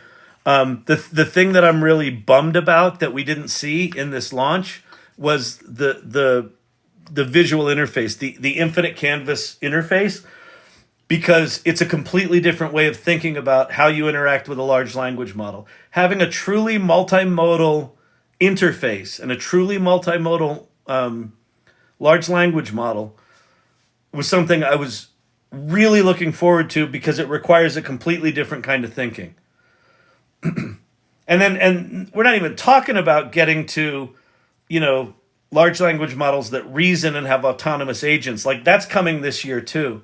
But I think there's completely different ways of interacting with these tools that no one's thinking about right now because the interface is all like a Google search box, which I think is such a fucking limiting thing. Like the fact that it's still language is the primary thing. Like even ChatGPT, they've got this thing called GPT Vision. This group is all about exploration and treat the ultimate goal as making a GPT. Nah, I would say, I don't think that's right, Pate. I think there's even been a shift in that in the past month.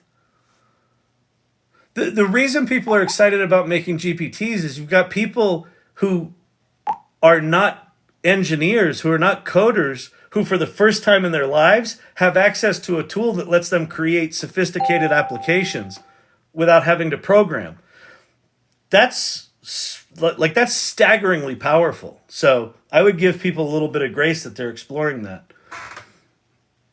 But I've even seen a shift in that. I think there's a recognition amongst this group that the GPTs are limited and the GPT store is a giant piece of shit.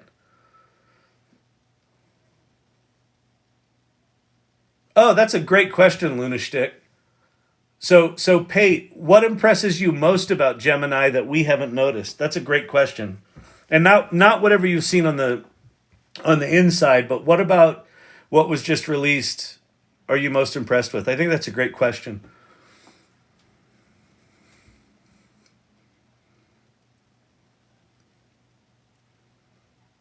I wouldn't worry about this group stagnating. I ain't gonna let it stagnate. I'm still a participant. I'm gonna push y'all, motherfuckers.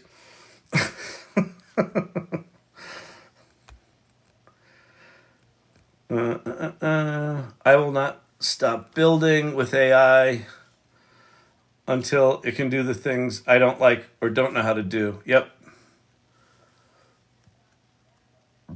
OpenAI holds off until Google, Microsoft, or Meta does it better. Pate, what gets the GPT's Gemini options? We would love to learn. Hey, what did you do Saturday night? Jimmy, what'd you do Saturday night? I don't want to talk about it. What did you do? I watched some old guy on TikTok for 3 hours. Hey Siri, Okay. go away. Okay.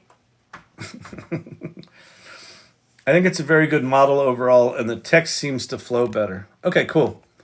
You know what I think's a big deal, Pate, and I think it's valid for Gemini Pro, or yeah, Gemini Pro as well as Gemini Ultra. I think where Gemini has a competitive advantage that would be worth using it for if they improve it, because it's not quite there, but it's close, is the ability to search YouTube. If I could have an interface that would let me say, hey, here's this idea I've got. Not only go find me videos on YouTube that do this, but jump me right to the specific section that answers exactly, what I'm looking for, or talks about exactly what I'm talking about, and puts together an interface of like, here's a bunch of clips from YouTube that are the specific things that go with this text. I think Google, that would be a reason to use Gemini. Like, if take all the other shit away, like let's assume that Gemini Ultra is going to be at parity with ChatGPT in terms of its writing ability. If it were more tightly integrated with YouTube, which you fucking own, you have all the data, and you created, a dynamic interface that it did some of that dynamic interface stuff that you demoed on Gemini launch day, that would be a reason to use it. And I think it's not far right there. Sorry if I offended people about stagnant comment. I just want to encourage people to be. I don't think. No, you didn't offend me. Didn't offend anyone. I'm just spicy. I was spicy from last night. Listen. That's the other thing, Pate. I love having your voice in this community. I think it's important. I think it's important to have diverse points of views. Back to the inclusion thing. I think it's important to have diverse points of view. Right? Eric Marcoulier, when I spoke on that panel that I streamed live, that bet me $1,000 that a small agency wasn't going to take over a big agency in the next 3 years. Like, that's an important voice to have in the conversation. I feel like we're holding Payne accountable for Gemini. He's not working as expected. Actually, Payne is the reason that Gemini works as good as it works, right? Because the TPUs are so efficient. Payne's working on the TPU part of that. He's not working on the Gemini interface or the go-to-market strategy. I'll tell you what, if Payne were in Google marketing and dealing with the go-to-market strategy, I'd be holding him more accountable. But no, Pate's doing the good work. He's making that shit work. Good to always question everything. Absolutely. And here's the other deal about questioning things. Like, I don't mind people questioning things. I just want people questioning things that are in the game, in the conversation. It's the people that are sitting on the sidelines just going, it's shitty. It's shallow. Like the guy last night. It's shallow. He didn't have any specific feedback other than, I use it a lot and it's not awesome. That doesn't feel constructive to me. That just feels like fear. YouTube would be awesome. And actually, right now, so Julie in California, you can, if you go to Gemini right now, go to gemini.google.com and tell it to find you YouTube videos on a certain subject. It will. And it comes back and it gives you thumbnails. Like, they're doing some stuff decent with it. It's just that they've got all the data. They've got all the transcriptions. So they know that within, these 6 videos, here are the sections within those videos where they're playing, so that you could jump to those specific parts of the videos. There might be something about usage rules, or I don't know. There might be a reason they can't do that legally, but from an end user standpoint, that would be worth paying for. Also, Gmail, Docs, and Slides. Yep, exactly. Brian Whitney. Kyle. Yes. Did you have a question, Brian? Or are you just stating my name? Ooh, nice. 20-minute long videos are the bane of question answering. Exactly, right? Wouldn't that be cool if you could say, I mean, think about, so I put these videos on YouTube. I've got nightly 2 to 3 hour videos on YouTube. Wouldn't it be amazing to be able to just say, hey, for the AI Learning Lab channel, where did Kyle talk about the Rabbit R1? And it just jumped you to a series of clips where I talked about that stuff. That would be fucking staggeringly good. Having some Blantons. Oh yeah, Walking Blue. That's solid. I like it. There's my Blantons right there. Beautiful.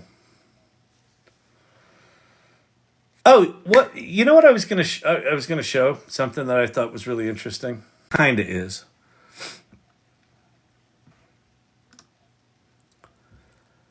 Let me go. Where do I want to go?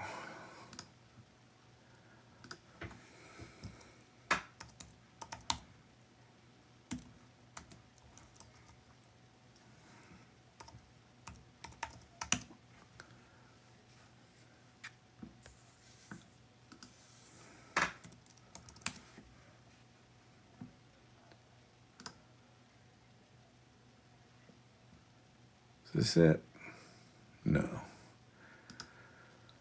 2.1 million followers. This has got to be. Oh, that's Facebook. I don't know if you've been watching Cheryl Crow.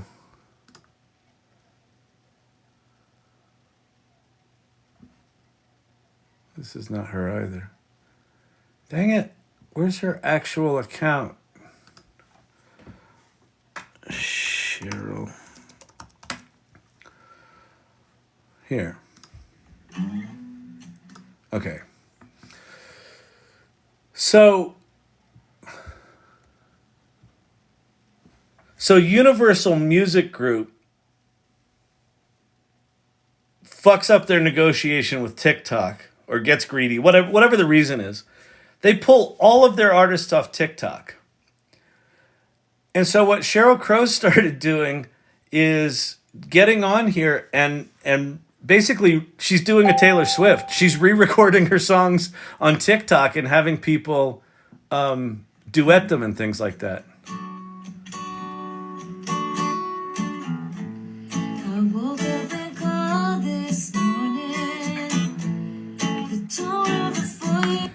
I think it's brilliant, and I think it's I don't know. There's something about artists finding a way to squeeze through the cracks of the machine that I think is going to happen with AI too. That authenticity and people like authentically self-expressing are going to find ways to squeeze through the cracks of a lot of the fears about AI, sort of sanitizing creative and just making it pablum that, all this stuff is AI created. There's something about what she's doing, and I assume there's other artists that are doing it, but like she's a big one, and she basically said, since Universal pulled my music off here, why don't I do this? I'll sing you some songs. Want to duet them? And like people are now duetting them with her. She's going to end up finding someone to, co-create something with. Though they're going to record a record. And there's this whole new lane that's coming up. So that like the power of individuals to squeeze through the cracks of the machine feels like it's a new thing. And I think AI is going to help amplify that and give individuals tools to be able to do things, way beyond what they could have historically, just because of the nature of how you had to get into the system. So anyway, I just wanted to share that one because I think what she's up to is really cool. I can't play it because, I'll get shadow banned and all that shit.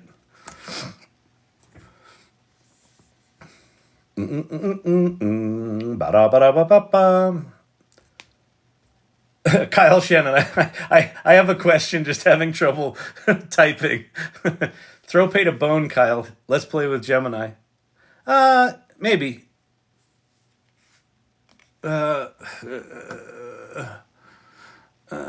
me see what other questions we have. I might do that. It's and we don't have to take care of Pate. Pate's a big boy. Like if it makes sense to use Gemini, I will.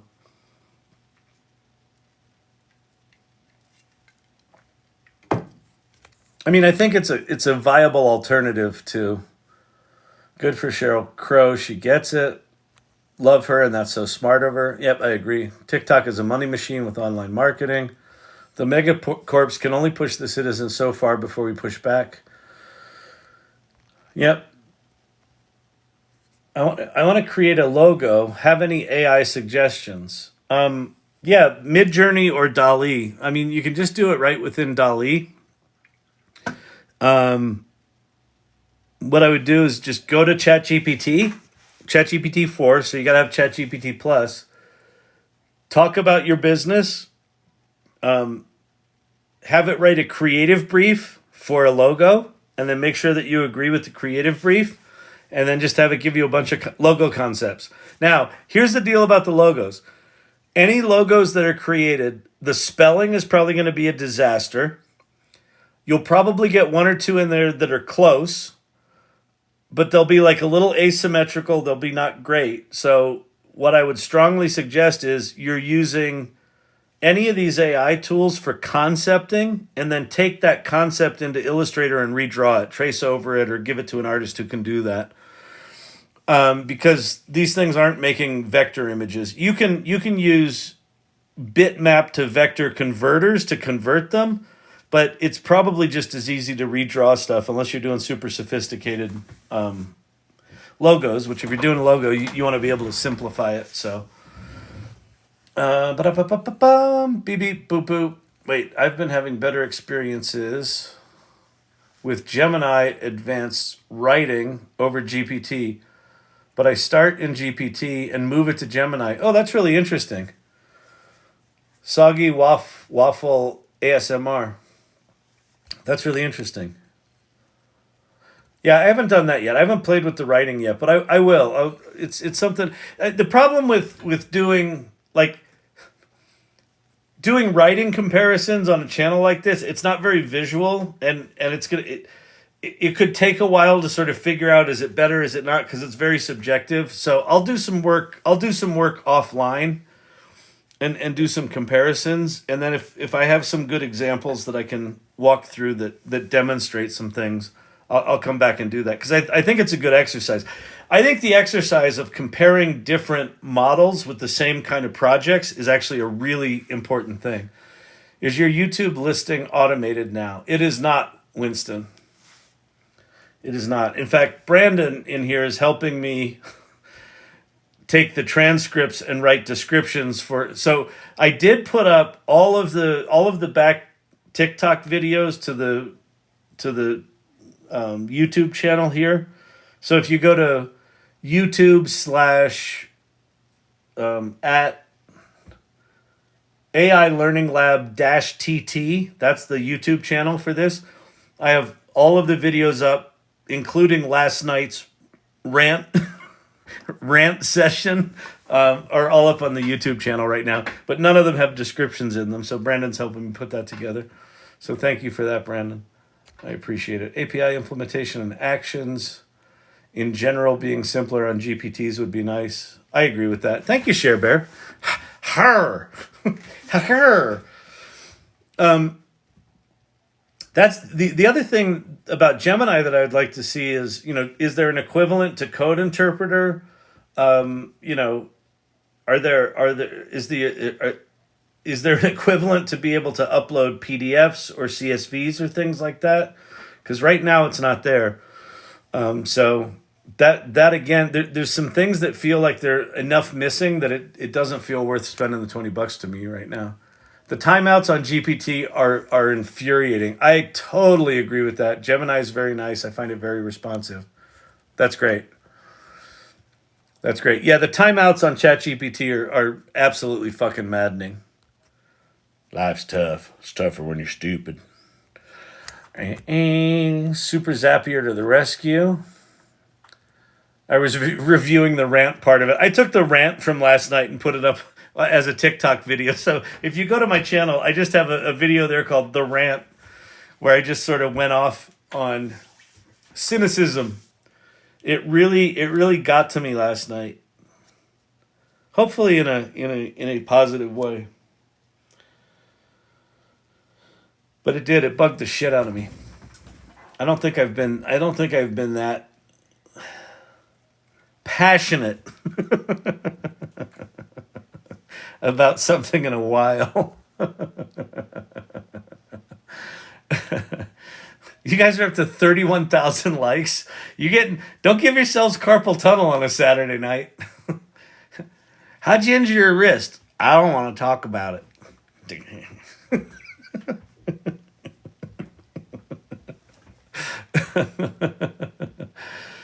Oh, I'd love to see you use the new word on TikTok on behalf of the AI Salon to draw new people in. What's the new word? I'd love to see you use the new word on TikTok. Mathemmagical? That new word? From GPT, translate to Spanish, then Hindi, then back to English to GPT to fix grammar beats AI detection. There's a lot of things that beat AI detection. Best app or software for creating videos from my AI images. Stable diffusion. Yeah, stable video diffusion's good. All of okay. All of the video tools right now are janky. So I would play. You got Pika Labs, which is free right now. You've got Runway ML, which is not free, but both of those are really good. You got Moon Valley, which you have to do that on Discord, and I think Moon Valley is free. I should probably add Moon Valley to the list. And then you have Stable Video Diffusion. So I'd say those four you should play with. And then you've also got, in Leonardo, you've got image to video within Leonardo. That's using Stable Video Diffusion, right? Leonardo AI is a web front end to Stable Diffusion technology, or Stability AI technology. So there's 5 options you could play with. Can you talk about text to 3D? I think it's a building block of Spatial. Am I wrong? It's totally, so John Buckley, yeah, it's totally a building block to Spatial. So I'll show you a thing. I'll actually show you 2, and then we can talk about. We're early for that stuff, but we're not far. So hang on. So if you go to the AI Salon, it's aisalon.mn.co. And then in the community section, go to tools and resources, right? Do you have the personalization option on GPT, Kyle? Do you have the personalization option? Oh, I don't think so.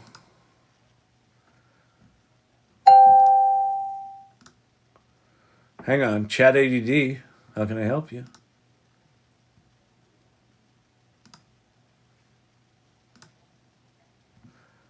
I don't think so. Okay. AI Salon tools and resources. And then scroll down to 3D worlds and objects. So first place we'll go is Skybox, Blockade Labs. So this is kind of a world builder where here's your default world that you can spin around in, right? Look up, look down, look left, look right. But you can dream up your own world. So say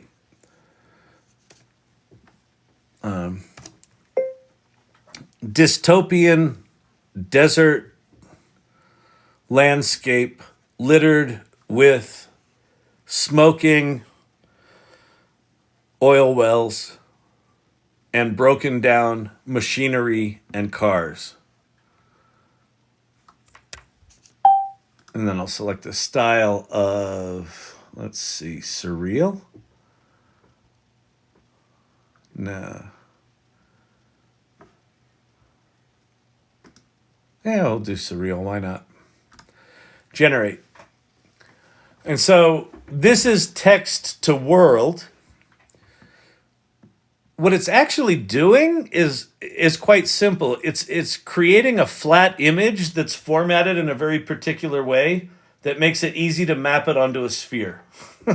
So from a technical standpoint, this isn't truly creating a 3D world, but it's cleverly taking a 2D image and formatting that in a way that, gives you the illusion of 3D.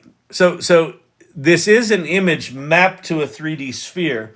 And what some people are doing with these objects is they're taking them into Unreal Engine and then creating objects in Unreal Engine to making these interactive environments. So this is a place that you can play.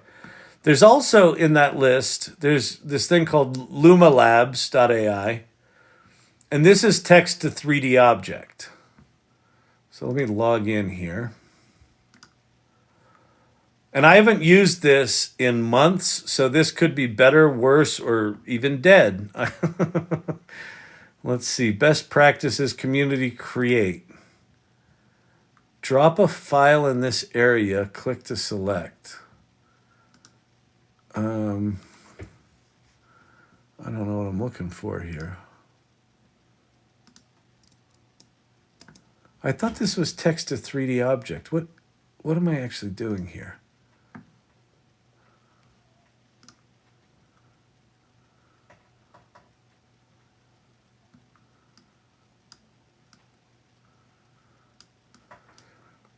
Oh, I guess this is like Gaussian splatting, like 3D scene creation. There's also I don't know what the tools are. There's tools out there now doing text to 3D object. You've also got Unreal Engine that's doing procedural building, where you can just say, I want to drop in a whole cliff scene here, and it's incorporating that into an actual 3D interactive scene. So yeah, to create immersive environments, there's going to have to be a bunch of technologies that come together, including like gameplay logic, 3D worlds, 3D objects, texture mapping, procedural world building. All of the individual piece parts are there in some form or the other. But what we don't have right now is the 3D world version of ChatGPT, right? Like ChatGPT does words and pictures really good. It's not doing video, audio, or 3D world building really good. My bet right now is on Unreal. I think Unreal's gonna drop a bomb in 2024. That's gonna be text to 3D world that you can actually participate in some way. It might not have game mechanics, but you'll be able to cruise around in a world that you create. But we'll see. ChatGPT can now be instructed to remember specific user preferences across multiple interactions. Yeah, I saw that was coming, Joker. I don't have it yet. But yeah, we're probably going to have that soon. And that's, again, that's a thing that all of a sudden changes. Like if you're really good at ChatGPT and you know how to use ChatGPT, even the current thing, and all of a sudden it gets memory across conversations, it's going to completely change how we all use ChatGPT. Multiple interact. So SourceCamp, what it's going to be able to do is, if you have a conversation over here about doing some branding stuff, and you have a conversation here about doing some business strategy, and you have a conversation over here about doing some tactical social media stuff, it can connect the dots across those conversations. Now, how you connect, like how you have it remember and not remember. Like there's some conversations I have in ChatGPT. Like if I'm just dicking around here on the channel, I don't necessarily want that conversation to go into my larger memory context. So I don't know how you're going to opt in and opt out of that. So I don't. If anyone's using it yet, I'd be curious to know how they're doing that. But that's a big fucking deal. Right? Pi does that a little bit right now, where Pi remembers who I am. It remembers what my name is. It remembers some of the conversations we've had before. I think that's going to get better and better. I think Apple's going to be really good at this. So ChatGPT's adding this idea of context, memory across conversations. But what does that mean? Right now, we all think, and this is to Pate's point about, right? We're all thinking about discrete GPTs and discrete conversations. And now we're going to come the ability to connect them and have them understand each other. What does that mean? I don't fucking know. The fact that you can now call GPTs inside a conversation completely made me rethink what GPTs even are, right? So all of these little nuanced things that they're adding are going to change what's possible and in ways that I don't think any of us understand yet. So it's cuckoo, people. It's cuckoo. Pi tends to forget past conversations over time, so I hope that does get better. Yeah, it does. And again, I think that has to do with context window, like the size of the context window. So if they can take knowledge from this conversation and embed that and drop it into a database, basically, and then start to connect these conversations together, that would be pretty powerful.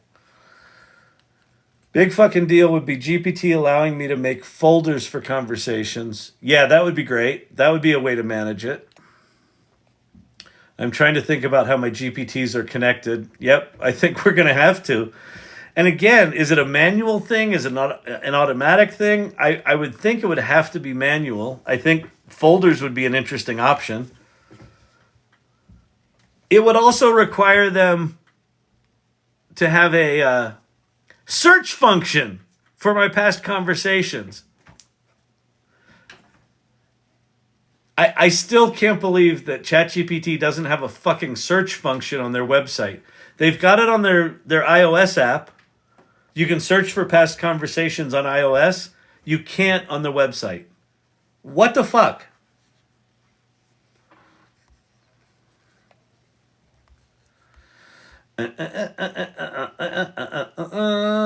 I really, really want to call multiple agents in GPT. That'll come. I think that's going to come sooner than later. Pi needs to keep a dossier on us and our issues. Yeah, I know. Pi has a 2,000 token context window. That's pathetic. I don't understand. What don't you understand, Arabian of Israel? Oh, about the conversations. Okay. So right now, when you're having a conversation in ChatGPT, let's say at the beginning of the conversation, I say, we're going to talk about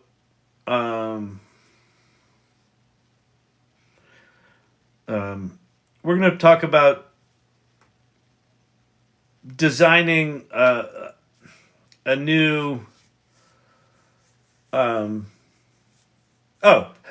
we're going to talk about designing new recipes for a vegan lifestyle that incorporates beef.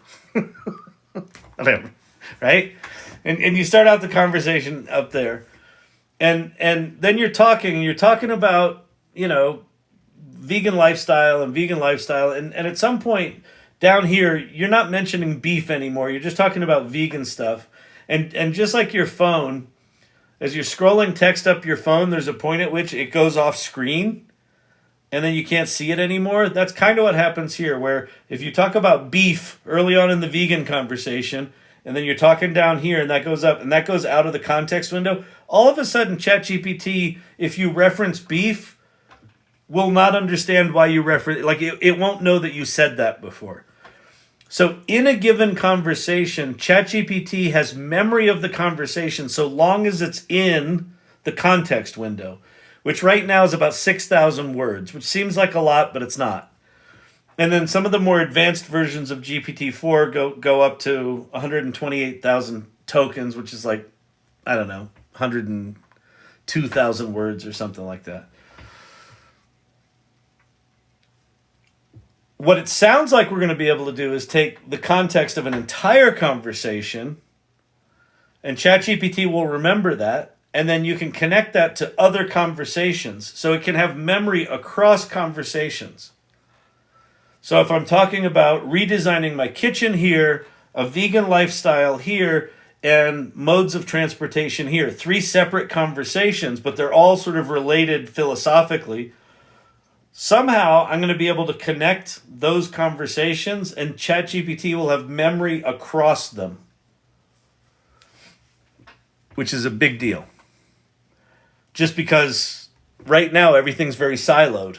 And you put a lot of work into having this conversation, and then you jump into something semi-related, it has no idea what you were talking about before. Folders for conversations. Yes, soon you might be able to... Wait, what was that?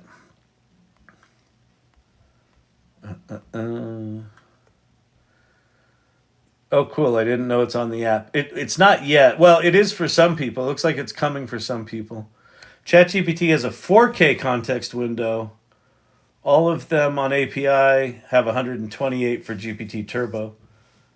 I thought GPT had 8K context window, ChatGPT, but I don't know. What it is not is it's not 128K. It's annoyingly small.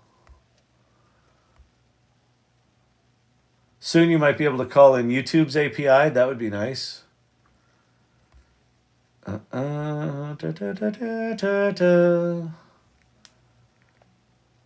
Just share it again. Kyle wants it. What do I want?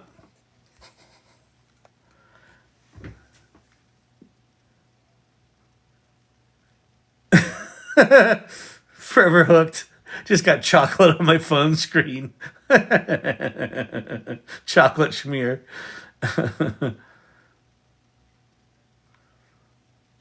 Oh, I did. I pitched the salon earlier, Brandon. I did a pretty long one. How to make files on ChatGPT. All right, here's something you may not know. So if you go to ChatGPT, if you're in ChatGPT 4, one of the things it has in it is a thing called Code Interpreter. And what Code Interpreter can do is use Python to do shit. If you're like, I don't know what Python is, it's a programming language. And so what Code Interpreter does is it will, in the background, because it's got access to Python libraries, it will write and execute Python code. And so what it allows you to do is analyze, how to group a file? How to group things to a file.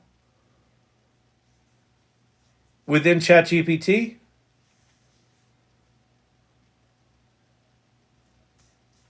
I don't quite know what you're asking for.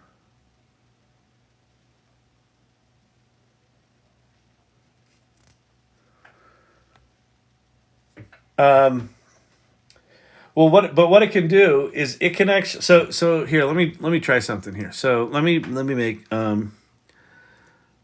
give me 5 ideas about being a vegan that won't annoy other people.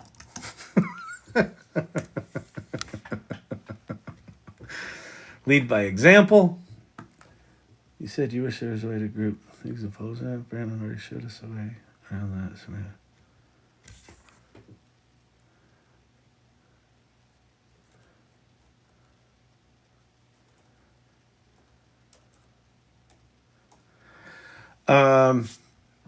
all right, so there's 5 things there. So now let me say, now give me 5 ideas for how to keep my 70s muscle car clean.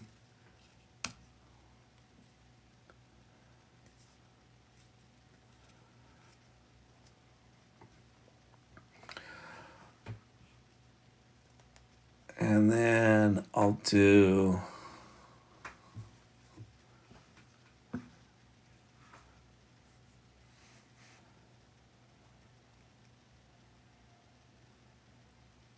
I'm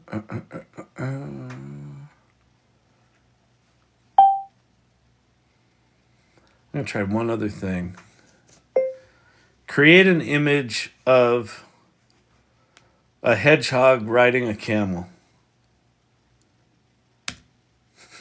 People are like, the hell is he doing? I don't know. I'm actually experimenting with something.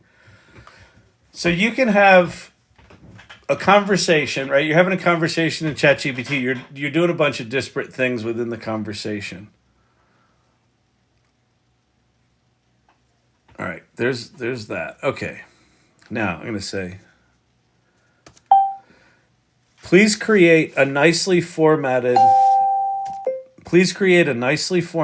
Word document that I can download that includes the 5 items about being a vegan, comma, the 5 items about how to maintain my muscle car, comma, and this picture into the single document.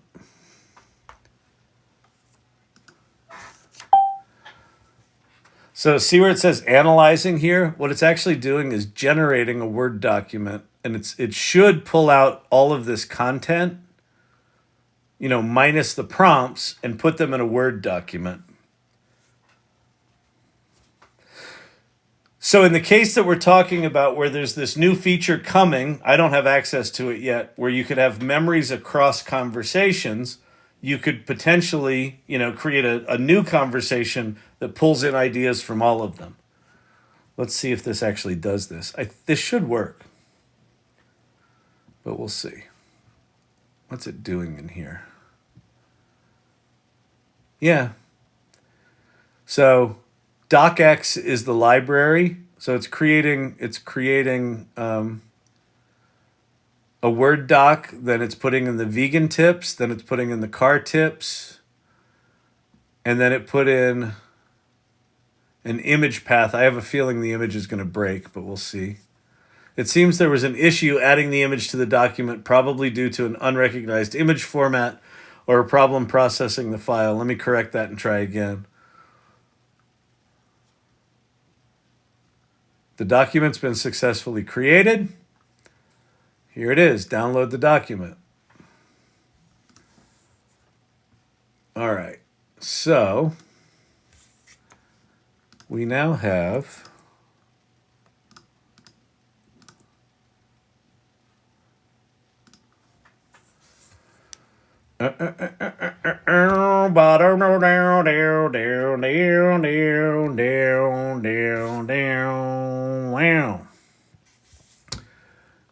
there's the vegan stuff, there's the 70s muscle car stuff, and then there's the image was intended to be here but could not be added due to a technical issue. So it didn't do that part right. But here's a nicely formatted Word document, right? That's got, the living as a vegan without annoying others. There's my 5 things. Put in a page break. Here's my maintaining 70s muscle car things. There's that. And then if it did the image right, and there's probably a way to get it to do the image right. I don't know if that's what you're asking, Danielle, but that is something you can do. That's not necessarily the things I was talking about with the memory across conversations, though. All right, let's see. Oh, it's late. It's late, people. It's late on a Saturday night. It's late. It's late. It's late. It's late. It's late. Late. Late. Late. Late. Late. Late. Late. Late. Late. Late. All right. So, if you are digging the kind of stuff we're talking about here, if you want to be in a community that is up to this stuff, join the AI Salon. Go to thesalon.ai. Check out about the salon. Welcome to the salon. Read about what we're up to. Read about our values. If you resonate with those values, go introduce yourself. Join the salon. So if you go there, it's a link tree. The very first link is to the AI Salon community. All right? So go do that. They're really amazing people. And then if you want to support this channel, follow me. Remember Oddworld? Anybody love Oddworld? Wasn't Oddworld the best? The little farts, the little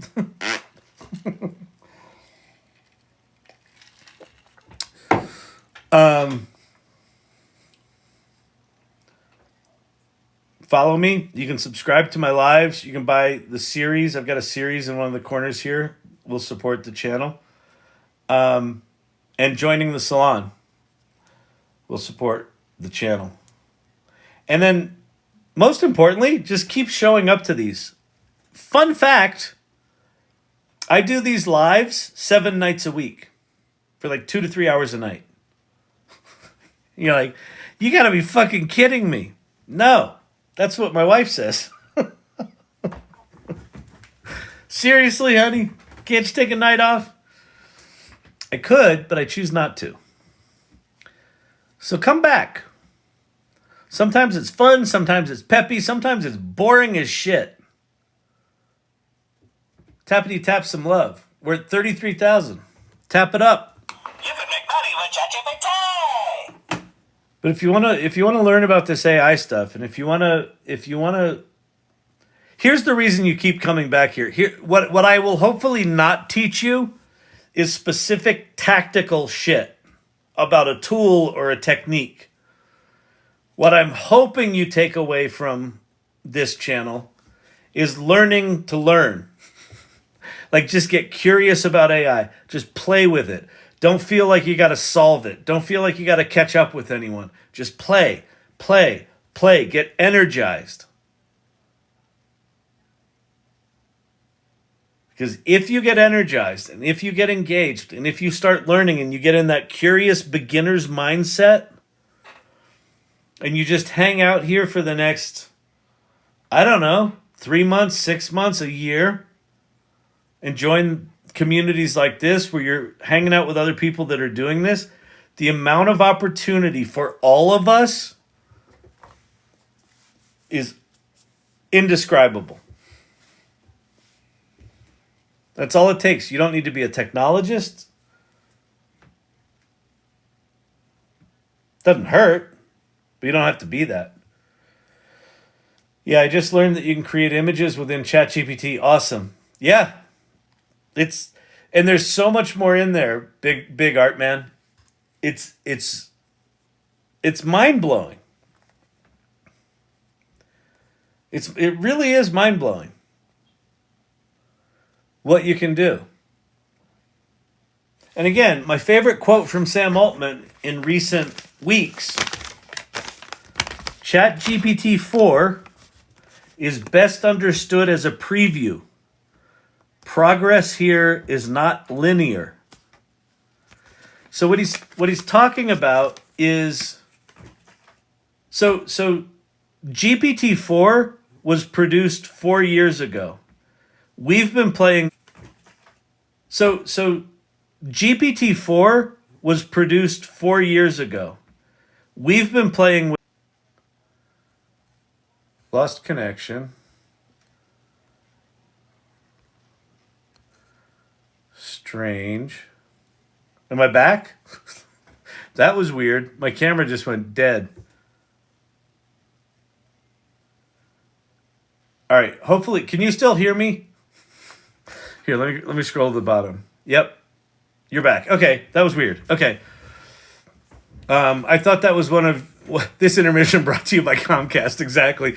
I thought that was one of those. You're kicked off TikTok forever. You're permanently banned. That was strange. Yes, we're back and can hear you. Okay, cool. What was I talking about? Thank you, Lord Digital Gods. Oh, ChatGPT 4 is best understood as a preview. The progress here is not linear. What that means is,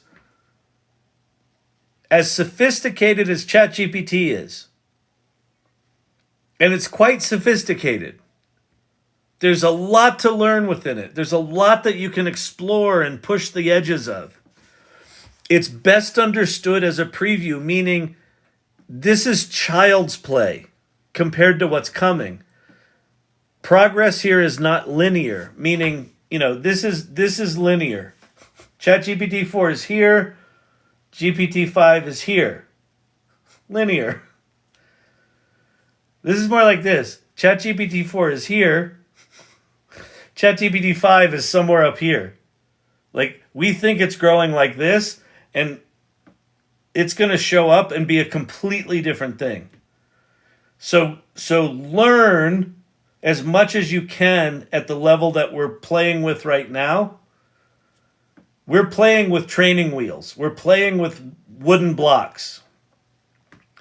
And what's coming are, sophisticated computers. Like, the difference is going to be vast. So what we all want to do in the next year is just keep playing, just keep playing, just keep playing. Don't get attached to anything. We're all paying to be beta testers. We absolutely are. And I'll gladly do it because these are really cool fucking tools we get to play with. They're learning from us. We're learning from them. We're all learning together. They're learning how we're using their tools, which is going to affect how they do the next thing. GPT-5 will be an order of magnitude better. Exactly, Captain Mutt. And people don't understand what that means. Order of magnitude means it is not linear. It is like this. This is linear. This is we're here. We're thinking we're going on this trajectory, and all of a sudden we're going to go zoop. Do I have any fucking clue what that means? I have no fucking clue.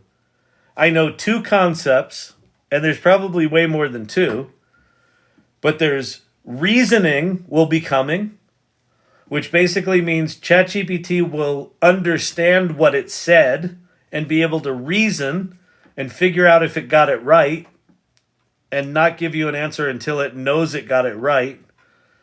So basically, mistakes will drop to near zero, in theory. And then the other concept is autonomous agents, where rather than you having to tell ChatGPT to do something, you'll just give ChatGPT a goal, and it will generate a bunch of assistants, agents, that go off and take action on your behalf and come back with the results. So between reasoning and agents, it's a completely different experience, completely different product, completely different possibilities. And then I don't even know what else. And there's just the quality of the data will probably go up dramatically. We're playing with 4-year-old technology in ChatGPT 4. So what's the new shit? It costs them more for me to play than what they make me pay. Yeah, absolutely. That's the thing, Laughing Thunder. We are really lucky that ChatGPT has kind of established the monthly nut for this technology at $20 because everyone else in the industry, everything's between $20 and $30. I feel ChatGPT could have easily gone 60, 70, 80, 120, and they didn't. Yeah, they're losing money on us. Show and tell an irregular channel before you go? Absolutely, let's go. One of the fun things is that the irregulars, so this channel, we have our own little private clubhouse. And so is Gaussian splatting a thing? That's good. That's good, digital gods. Without warning, Kyle mentions Gaussian splatting again. So we can do our own inside jokes and do fun things. Ooh, that's beautiful, TK. That's beautiful. Ooh, nice. Piano series. Ooh, that one's great. Ooh, look at her creepy hands. Damn. And like one has a reflection and one doesn't. Eee. 201. Wow. Artist, that's very cool. Escaping the machine. Artists escaping the machine. Love it.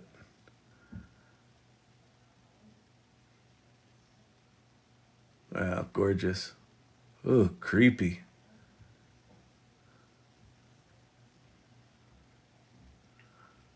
The irregulars. I can almost hear the soundtrack to that sitcom.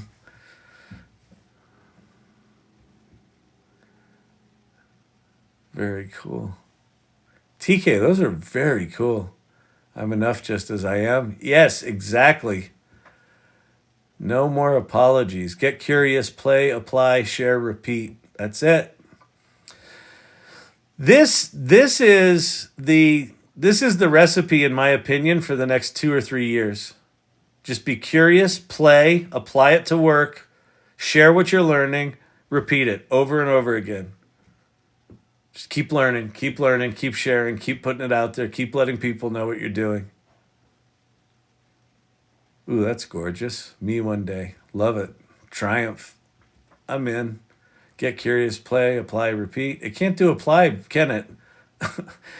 Doubles up the L's every time. Those are so cool, TK. Ooh, Stonehenge, nice. It's Mathemmagical. Nice. That's great. Siri. Mm-hmm. No, go away. Okay. Well, these are Corey's. Yeah, Corey Sandler's. So cool. All right, so that's that. So let's go to show and tell. So, show and tell. AI Salon. Pretty puppy. I just do a Lipa. AI Learning Lab. Ooh, that one's cool. Very cool. Ooh, nice. Hedgehog riding the waves. That's it, man. Better to be on the surfboard than to be in the cozy beach hut with what's coming. Oh, that's gorgeous. I loves me some froggies. Look at that. Damn, that's good. Yeah, so if you're not in the AI Salon, you go here, click on the first link, and join us. Start out with Welcome to the Salon. Read about what we're up to. Read about our values. And if you dig it, jump in. It's an amazing group. All right, I got to go, people. I got to get out of here. Thank you to the irregulars. Thank you to my mods. Thank you to anyone that showed up tonight. It's fucking Saturday night. We had Friday night date night last night, and I lost my shit. And you came back. And some new people came back, so welcome. Keep hanging out here. 43,000, 46,000 likes. You guys are amazing. All right, so let's see who we got in here tonight. Stacy, thank you. Earth Rocker, good questions tonight. Thank you. Emilio's wife, good to see you. TK, amazing work. That was really beautiful what you're sharing in there. Brian Whitney, go to the chat in the Irregulars channel. Okay, I'll do that after this. Quite honestly, I'm playing real life Monopoly with AI. Totally. GPT billionaire, love it. Joker, good to see you. Laughing Thunder, great to see you. Good interactions tonight. Thank you. Sonic Age Science, hello. Brian Whitney. Megan, good to see you. Tobias, Dylan, what's up, Talk? Brandon, thank you so much. Share Bear, as always. Mr. IT, Source Camp. Who else we got in here? Mary, Danielle. I forget your name with the Russian words. I knew it, but now I can't remember it. V Dancer, thank you so much. Kev Talk, Captain Mutt. Man, a lot of new people in here tonight. This is so cool. Zippy Zambo. Detroit J. Lower the hallucinations. It's Mathemmagical. Pate in here, of course. Julia J. All right, everybody. Really fun night. Thank you. Thank you for inspiring me and inspiring one another and being generous and amazing people. I have deep appreciation for this community. So thanks. Peace out. I'll see you tomorrow. Super Bowl Sunday. It's Taylor's game. We're just playing in it. That woman's a fucking beast. It's just amazing. Single-handedly transforming all of society. She's like, fuck the music industry. I'll just have my fans completely redefine how all this shit works. And then now she's redefining football as we know it. Super Bowl edition tomorrow. Yeah, we'll definitely do that because it starts at 4:30 here. So either it'll be toward the end or I don't know. We'll see. All right. Good seeing all. Peace. Have a good night.